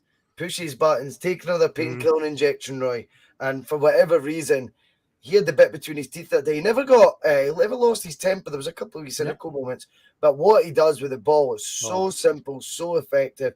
They toyed with Rangers midfield. Now, as I say, we're talking about guys like Hamdani, Marseille captain, we're talking about Barry Ferguson, you know, Blackburn Rovers legend and stuff like that. And you've got to say, you know, they were made to look, you know, but it was men against boys, you know, to coin a Blackburn term, ironically. But it really was. I mean, Keane and Lennon were just passing it around them. They didn't even need to move. They were just 2 steps ahead. Everything you're thinking, I've already thought you were going to think. That's what it was like. Everything you're going to try, I've already read it. I don't think he, you know, he left when he ducked any shots or anything. Do you know what I mean? It was absolute stroll in the park. That was the game we were talking about last week where Lennon walked off smoking the cigar. Imaginary cigar, And the two of them, they bossed that midfield. Roy Keane was a masterclass. It was just an absolute masterclass of a display. It was all too easy for him. You just thought, fucking Imagine if his hip was all right, because him at 35 would have been no problem at all if his hip was okay. You know, that was 18 months he would have played every game for us if he didn't have that injury problem, because you got the glimmer of it there, you know, just into that's why he is that good. Do you know what I mean? That's him exactly showing you that's why he's got the reputation he does. He's a proper footballer. Oh God, I mean, the success rate over his years, he's up there as one of the biggest signings to come into Scottish football on what he achieved in that. It's just a shame that it was only for 6 months and, you know, he had to retire essentially due to the injury. Right. But I don't know, Liam, you probably won't have known about this, but see when lockdown happened initially back in 2020, when the world went mad, and obviously the Scottish football season got postponed, BBC Scotland came up with this bright idea. They would start showing classic games to like... you know, just like give us something to watch on the weekend. And one of the first ones that they did was Rangers' victory over us in like one of the cup finals.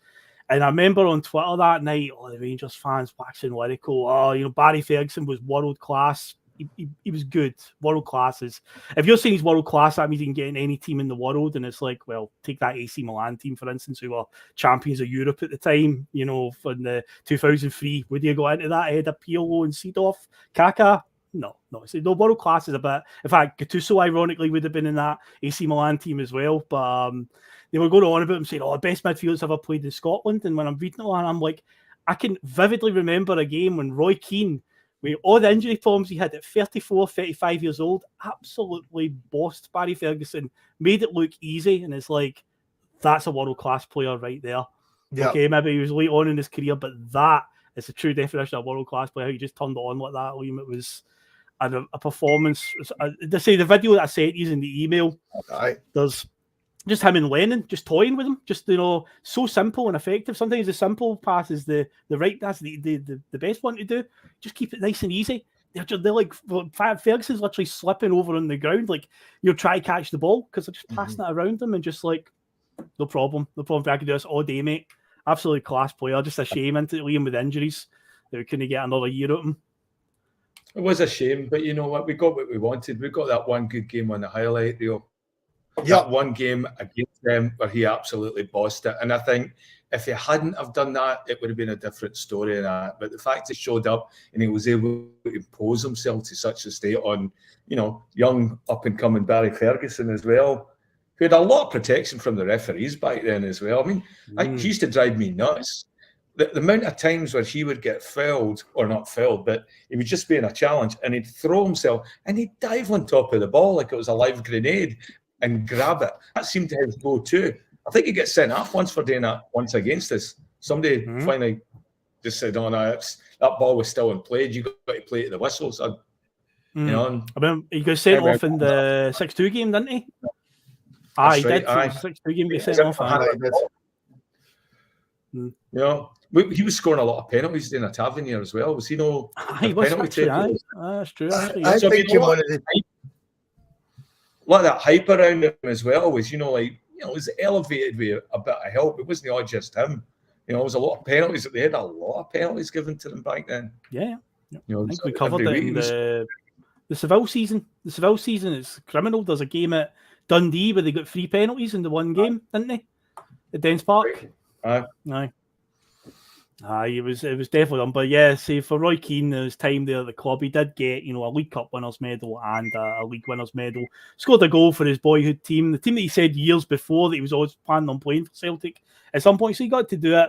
Got to boss Rangers as well in a game. And yeah, not a bad 6 months. It could have been good if we got maybe just one more year out of him. But at the end, this Celtic team would go on from strength to strength going forward. But it was a good fun ride while he was here. But as for the actual title run in itself, obviously, let's take a look at that and how it would end for the season. So one of the big results that we need to look at right away during the run-in is Celtic racked up a record away victory that would actually have stayed in place until just this season.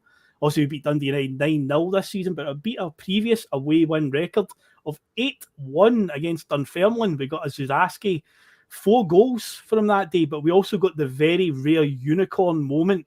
A Neil Lennon goal. I have never been so happy to see somebody score a goal. I remember a fan ran on the park and jumped on him as well. It was superb. He went mental as well. And it was the slowest moving ball you've ever seen in your life. That was class. That was Brilliant, class. brilliant. I got up to East End Park and beat Dunfermline 8-1, but that was at that point you just knew that was about February, March time, and you're like, this Celtic team, nothing's going to stop them now. They were really in their sort of groove by this point. So Zaraski gets phone, even when Neil Lennon scored in a goal, that's really taking the piss. But of course, speaking of Dunfermline, they would play a role in one of our successes this season. We had to play them, of course, in the Scottish League Cup final. A final would be deemed the Jinky Johnston final, because obviously prior to it, Jimmy Johnston passed away after battling motor neuron disease for years, and the Celtic did their traditional, they have the number on the shorts in the old style font, like he used to wear back in the day. Everyone had the number 7 on the shorts, and they came out with the tracksuit tops with Johnston on the back of it. But yeah, we obviously played Dunfermline in that final, and cantered at that. They said Alan McGregor in goals for Dunfermline that day. Zaraski scores, Sean Maloney scores a really nice free kick as well. And those in goals. Aye, and Dion Dublin rounds off the scoring that day. That is sweet. Aye, Alan McGregor is in goal. Lenny's scored against McGregor. Oh, that's good. I'll check. I can check the 8-1 game now while you have a quick conflab about that. I'll check that. But he was in goal for the cup final, because the first goal is hilarious, where it's a ball over the top and he comes out to collect it and collides with his own defender, and the ball just rolls into Zaraski's path and he just puts it in the empty net. But the 8-1 game, I'll have a wee look and see if it was McGregor in goal. Make it him. Make it so. That would be sweet, Leo, wouldn't it? Let's take it to VAR and see if it. That'd be nice. That would be superb. Celtic. Was that the first time as well? Is that the first time we'd ever seen players' families on the pitch that time after that final? Remember, I can't ever remember before that bringing out the families and the kids and all that. That was the first time I'd ever seen that. It might very well be. It might very well have been that one. Aye, it could have been, because the year before we won the Scottish Cup final against Dundee United, I don't think there was any of that. Oh, and by the way, it wasn't McGregor in goal for the 8-1 game, sadly. That's that one destroyed. That would have been fantastic. No, it was he was in goal for the cup final. He was in goal for that. That would have been sweet. But yeah, he does make a complete mess of it on the first goal. Zaraski scores. He collides with one of his defenders and the ball just rolls into Zaraski's path. But yeah, so Dion Dublin gets himself a goal in the final. Chris Sutton's big replacement. Dion Dublin, fucking hell. I mean, it was a strange one, because a lot of this we were getting told it was out of the old guard, the aging squad. Dion Dublin's 4 years older than Chris Sutton. I know. Aye. It's just your pal, Strachan, isn't it? It's just your mate. And Strachan's, I've said this before, I'll say it again. Strachan's done a few dodgy deals that have been for his mates. Oh, yeah. Let's get that right. Recently as well, Mark McGee getting the Dundee job and stuff like that is fucking naughty. Do you know what I mean? Because he had the position of power at Dundee. Mark McGee wasn't qualified to get that job. His day in football, with all due respect, was gone. And Strachan basically tipped him off to get the job at Dundee recently. Signed, Brighton were cash strapped. He used £1.5 million of Celtic's money to sign Adam Virgo. Called him the next Sutton. Who was Brighton manager? Mark McGee. Aye, and it's like, see stuff like that. I can't even fuck with that, to be honest with you. Yeah. Ain't Strachan a wee bit. It's like, that's jobs for the boys stuff, and you're using supporters' money, at the club's money at the end of the day to facilitate that. I don't agree with that at all. And the Dion Dublin one was undeniably a mates thing. Like, that's not being brought in on merit. You just see it. You see it the season with Sutton if it's a footballing thing, right? You see it that season with Chris Sutton. You do not switch to Dion Dublin. If you had a refreshing answer, a vibrant one, someone coming in and say it was either Kenny Miller or who else was it they signed? Vinegar. Kenny Miller, who we got in a Bosman. Why not just buy out his contract early for 500 grand? Yeah. Bring him in. That I'm okay with, because that's a footballing decision, and you've had to get Sutton out. Miller's on less wages. We've done it earlier.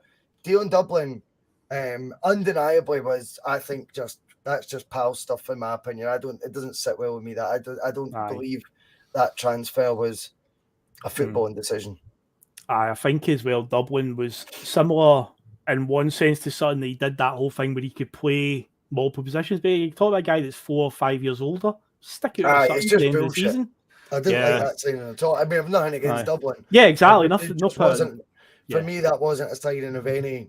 It just was a meh. A load of shite. But he did get himself on the score sheet and write himself into, Celtic folklore as a guy that scored in a winning cup final for us and scored past Alan McGregor then when you think about it. But yeah, Sean Maloney scores the best goal of the game, and he was actually the player of the year that year. Maloney was fantastic in 2005-2006. Scores a brilliant free kick. Now, as for the title race, though, we actually wrapped this title up in what at the time was record timing. April the 5th, 2006. It was the earliest that the SPL title had been won. It was April the 5th. We beat Hearts 1-0. John Hartson scored the only goal of the game. That's mental. Mm. Considering the start we spoke about to this season, Liam, that's insane. Yep. It's the thing as well is this team compared to, because we got all the vitriol guys last season about Ange's team. Oh, this is the worst team that's ever won the league. And I'm like, if these Rangers fans looked at the 2006 Celtic team, said a wee look at it. Mo Kamara, Adam Virgo, Paul Telfer, Craig Beattie all had significant game time. Ross Wallace had to play a lot of games at left back, I say, because Mo Kamara was so unspeakably bad. Guys like Chris Sutton leaving, replaced with Dion Dublin. Roy Keane coming in with so many injuries and only giving us half a season. This team, we had all the aging players from the O'Neill era having to turn all that around, and it's like, you're trying to tell me that Ange's team in your eyes is the worst. I'm like, these guys don't know football. It's like, look at that 06 team, and then you look at what they actually achieved to win 2 trophies, and here's the thing, and this surprised me, they only lost 3 league games all season. It feels like it was more, but that Celtic team only lost 3 games, and I'm like, how did that happen? What Hearts were doing that year, the start we made to the season, but somehow we only lost to Dunfermline at home, we lost to Rangers, and of course, with a few games to go, with Hearts pushing for that second place to try and pit Rangers the Champions League spot, we went to Tynecastle and got absolutely horsed. Wonder if there was a wee bit of rascal behaviour there for Celtic. I don't necessarily believe it, but Hearts were a team possessed that day and absolutely blew us away and sealed second place. But yeah, only 3 losses the entire season, Liam. Does that surprise you, mate, when you hear that? I'm totally shocked at it. I thought that was a year that we just sort of nipped it, I thought we struggled at the beginning. Like, I wasn't optimistic. I wasn't in a league where you came in and go, oh, we're going to win this. It was like we no Rangers signings. No, I think we were fortunate that year. But, well, it turned out okay. I mean, Nakamura turned out to class. Borac turned out to class. You talk about the Telfers and all that, but some of the signings that we made as well went on to become Celtic legends. Borac was an absolutely amazing signing, and Nakamura. And Nakamura, it wasn't like we were getting a guy for the J League. He was coming for Serie A. He was playing in Italy. That's right. That's Regina. So it wasn't like, oh, we're just getting this like unknown Japanese player. It's like, no, he came with a pedigree, and and he was well thought of in that, and like the whole scouting report on him was like, we're an absolute star here. And so it was great to see him fill it into that team. Like Petrov was still a good player for us. Baldi. I don't think that team was as dodgy. Like, maybe I disagree with that one as well. I think what Ange's team had was a lot worse than I think what that team was with Strachan. Strachan still inherited some really, really good players. Whereas by the time Ange got to what was left of Lennon's team, wasn't really anybody left. Nobody. The big stars all wanted out.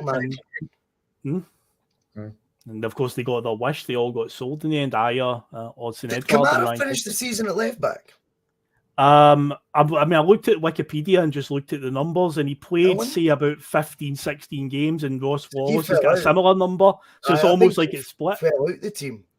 I think he fell out because it was Lee Naylor then came in the summer. Lee Naylor was in, that was a problem. It was a position that had to be identified because Mo Kamara, when you start the season with folk like that, you are going, if you'd said then 4-4 with Motherwell, this team's going to go and win the league in the record earliest date, I'd have told you fucking shut up, stop watching football. Yep. Genuinely though, it just goes to show you. Now, here's an interesting point, though, because when you're mentioning Mo Kamara, he definitely didn't play on the last day, because I watched the video with the trophy celebrations, and Kamara's in the club tracksuit rather than, kitted out for the game. But something interesting did happen during the trophy ceremony. It's something that I don't like to see as a fan, because obviously I alluded to it. We've done it in a previous Bustalgia episode. We talked about Ronnie's first season, where there was an incident after we won the League Cup where John Guidetti had a sulk and just walked around the park by himself, no energy at all to celebrate. Incredibly, a guy who contributed massively that season, was a huge player for us for 4 or 5 years previously. Stilian Petrov had a sulk on trophy day. Now, the story goes that in January 2006, Petrov signed a new deal with the club to keep him at the club to 2010. Shortly after, Martin O'Neill had apparently been putting the feelers out there about bringing him to Aston Villa. Petrov put in a written transfer request that the club rejected in the spring of 2006. He wasn't happy about it. And he shows right though, Phil, absolutely no energy. O'Neill wasn't at Villa yet. They said on the Celtic wiki that it was when O'Neill and Aston Villa were making moves for him, he put in a request, and that's why he's had a sulk on the trophy day. Because he gets his move at the end of the summer transfer window because he played the first couple of games of the next season, but he shows absolutely no energy during the trophy celebrations. Now, last year, for instance, right, we get the trophy and guys like Julian and Barkas, right, they didn't look interested. Understandably, they weren't part of the team, but Petrov contributed massively during this season. It was a title. He did. It was really, really important. He said, and years later, with hindsight, saying it's one of his biggest regrets in football was that day, not getting involved in the celebrations. Because if you watch the video, he just stands away to like the right hand side, just when they lift the trophy up, no arms up or anything, just stands there, just like hands on hips, not bothered. And it's like a lot of people, like I said, I get it with somebody like last season, Julian Barkas and all that. I get that.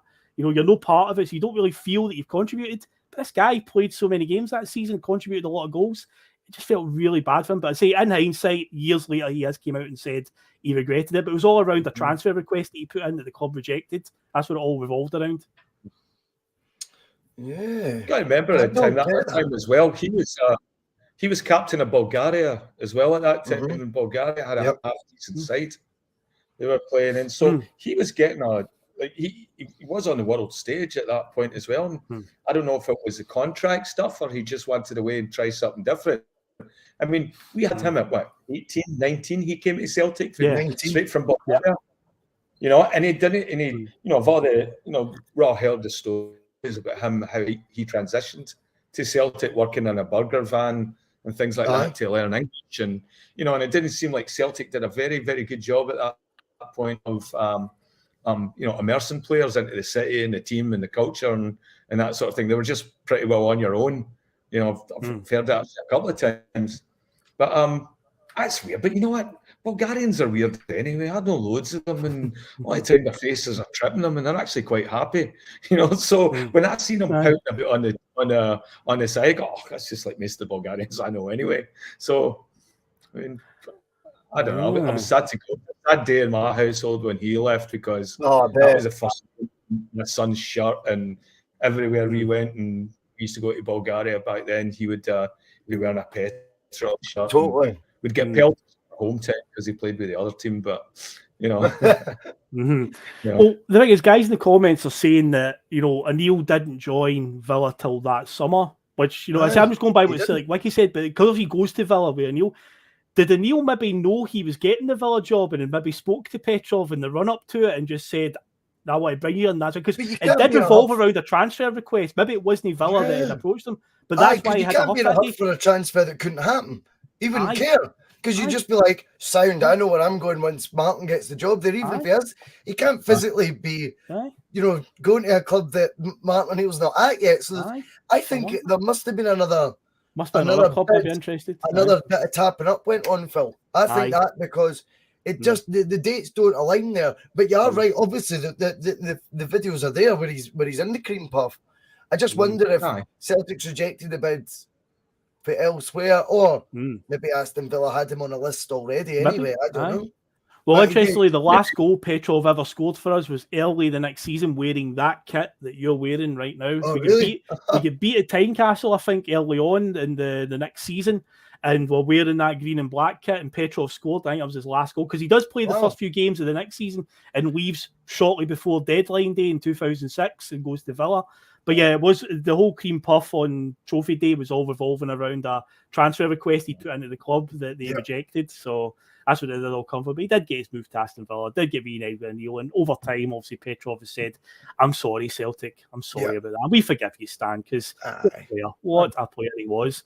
But guys, that was the 2005-2006 season. That was it. 2 trophies in the bag for Gordon Strachan, despite one of the worst starts you could ever imagine for him. Yeah, he ends up going on winning the Scottish League and League Cup double. And yeah, somewhere down the line, we will get onto Strachan's second season, the 06-07 one. That'll be somewhere in the pipeline as well, which is one of the ones we've not done yet. But yeah, that after that one, guys. So did you enjoy that? We tripped in memory lane. Good. Really enjoyed it, mate. Thank you. That was good. That was good, Phil. Enjoyed that. I think one of the things my takeaway for that season is Strachan knew a goalkeeper. And that was a big difference. That's a great show. We watched it before and watched it. All of a sudden, it was different. We had a goalkeeper involved now, and he was going to be a star for us. And I thought that part he got right, but the rest of the stuff, like by the end of the season, Strachan's arrogance, this all right, good teammates, he'll batter a square peg into a round hole just to show you he can do it. And I always thought that as well. Like, whereas always O'Neill had a great relationship with the fans, whereas Strachan was almost standoffish. You will never know as much as what I know about football. He had very much that persona that was so different than Martin O'Neill, and yet Martin O'Neill had so much higher, like achievements. I thought, But that's the. He definitely picked the right goalkeeper. We did cover Boric obviously recently, and the first few years we spoke about it. Like Boric at one point, there was stories of him replacing Oliver Kahn at Bayern Munich. Stock was pretty high at that point, so he definitely invested in the right goalkeeper, no doubt about it. Lord Arthur, crucial part of the next few years. And say when we get on to the 06-07 season, obviously there's a massive role that he plays in that Champions League campaign. But guys, before we finish up, we've obviously got a wee bit of trivia from the start of the show, so for the benefit of those that came in late. On the comments off. Okay, so there are 5 answers to this one. I was quite surprised there was only 5 that I could find, but can you name all the players that Gordon Strachan has signed more than once in his managerial career? Some surprising names in here. I wasn't expecting 1 or 2 of them. But really? Russell, yeah. Barry Robson. Barry Robson's correct, yep. Scott McDonald. McDonald's correct, yep. Paul Telfer. Telfer's correct, yep. Now, this one's wrong, so I've got 3. Because Dion Dublin, he didn't sign for Coventry, he was already there. That's right, Dion Dublin was already there.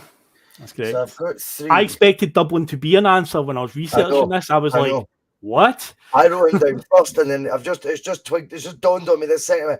He would already have been at Coventry when he took over. Signed by Ron Atkinson, apparently. Coventry. So we've got a couple that went to Middlesbrough. We've got Telfer doing the Coventry to Southampton trajectory. I suspect there's another one of those. Perhaps. I suspect there's another one of those. In terms of signing for Celtic, I'm not sure he signed anyone for Celtic for the second time. Did he? Did he? I think. Let's go. These are the 2 answers that I expected out of the 5 would be the toughest ones to get, because one of them in particular, I completely forgot that he moved under Strachan twice. So, yeah, some surprises here. But yeah, Dublin floored me. I expected Dion Dublin to be an answer, and nope, he's not. It's tough. So what you got? You got 3 there, Russell. Got 3 at 5. Telfer, McDonald, Robson, because he obviously did that SPFL influx at Middlesbrough, didn't he? He signed Telfer at Southampton and signed him at Celtic. Willow Flood. Willow Flood is a correct answer. Fucking yes. Get in there, boys. Yeah, Willow Flood. Yep. Yes. Celtic. And he signed him again at Middlesbrough. It's like Willow Flood. Forgot about that one completely. Yeah. Yes. Oh, one more. Is it a Middlesbrough sign? Barry Robson. We're going saying there's 6. Barry Robson is in the 5. Forgot him. I said Robson. Robson, McDonald, Telfer, Flood. Will the Wisp. Virgo. Adam Virgo. Oh, did Adam Virgo no. Good shout, by the way. Somebody in the chat's got the other one. No. Yes. Okay, we'll just ask the question. Is Celtic involved? Yes. Okay.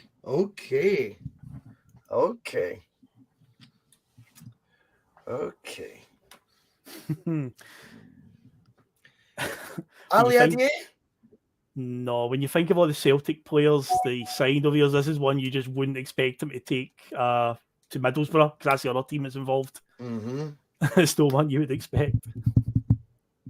Derek Riordan. No, not Derek Riordan. That's a great shout, Okay. because obviously, yeah, you wouldn't expect that at all. Oh, got it. It's Chris Killen. It's Chris Killen. Chris Chris fucking Killen. Killen. How? He took him to Middlesbrough. Aye. Yeah, because Tony Mowbray came in and Killen was still there, and Tony Mowbray had Chris Killen when he was a Hibs manager. And he ended up going with Gordon Strachan, who'd signed him Yes, at I'm glad I Celtic. got him. Middlesbrough. Chris Killen. Let's do Fuck the me, man. comments. Must be one of his favourite players. Patrick McLaughlin, of course, got Chris Killen. But yeah, Scott McDonald, Celtic and Middlesbrough. Barry Robson, Celtic and Middlesbrough. Willow Flood, Celtic Willow and Flood, I Middlesbrough. remember that. Chris Killen, same again. And Paul Telfer, Southampton and Celtic. He signed him in they two. But yeah, Dion Dublin, I was guess fully that. expecting. See, people are saying Ali Adier, but I don't think he went to Middlesbrough Look how afterwards. quick Patrick McLaughlin gets to me. Oh, I know. Naylor never went to Middlesbrough because he's Danny only managed. Fox, good guess. No, because Tony Mowbray Was signed Danny Mowbray Fox him, for though? Celtic as well. Oh. But here's the thing as well. Gordon Strachan's only managed 4 I do club turn teams. the comments off, you can. I definitely do. Aye. 100%. Oh, no. I'm too competitive for that stuff, Philip. Trust me. The comments go off at my end. Rest But assured. are you not surprised that he's only managed 4 club teams in his career? Does it not feel like Strachan's been around like a lot of clubs? Because he's only had Coventry, Southampton, Celtic, and Middlesbrough in the Scotland national team on his managerial CV. I expected to be a lot more clubs, but no, that's only 4 that he's been at. But yeah, that's the only 10 players that he signed more than once. So He went Middlesbrough, then had like 2-3 years in the wilderness before he got the Scotland job. Yeah, he did that. Gotcha. He was indeed. But yeah, that wraps up the. What was that, William? Just shows you what a dinosaur we signed at that point for Scotland. He'd been out of the game for 2 years. Was there no shouts at him to be the Scotland manager before Levine got it? Was it Levine before him?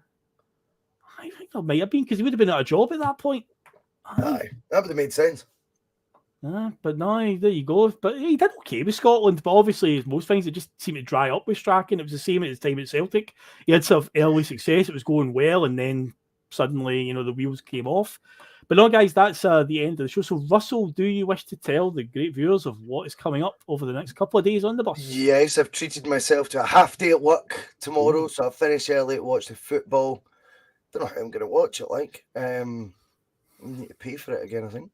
But watch the football tomorrow, then do some PMP afterwards. That'll be fun. Half 6 kickoff again for you? No, because I'm a half day at work. Okay, so you'll be going on a wee bit earlier then? We should be able to go on. Cool. Should be able to go on about 5:30. No worries. 5:30, 6. So it depends on availability of folk who want to come on. So we'll work that out. We'll advertise it once we decide at the time. In fact, I'll find out who can come on tonight. Sunday Blether's back. David Logue will be hosting that. With Judge Kearney will be joining him. Regan Stevenson, he's not been on in a few weeks. He'll be back. So it'll be the 3 of them. Love Regan. So it's good to get him back on. Trying to think. Then I've got Steve O'Matt is going to be getting introduced on the bus. He's going to be having a wee chat with me in the afternoon. So I won't be on the Blether. I'll be having a wee one-on-one chat with Steve O'Matt on Sunday afternoon, unless that falls through for because he's not quite let me know yet. But I think he'll be up for it. Well, he's up for it. It's just whether he's available or not. But I think he was saying it was more likely he would be available. And that'll be us. Weekend wrapped up. So there's still another three bus rides to go this weekend. Not bad going.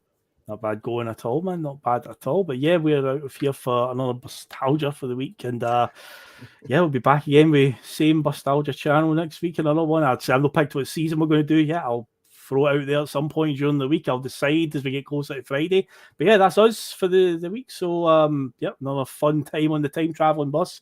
And yeah, we're off-ski guys. So come on the hoops tomorrow. Another 3 points, please. Put a bit of pressure on them. Get a wee 12-point gap. Swing the pendulum back towards it. So looking forward to it. -12 is proper cold though. That's absolutely fucking Baltic conditions. Hopefully they'll be experiencing that tomorrow evening. Right, guys, we'll catch you later. See ya. Some of his comments about me deliberately trying to cause controversy. Well, I work in the media now, And you've got someone sitting there next to you who's an embarrassment to the media profession. He's an apologist. He's a charlatan.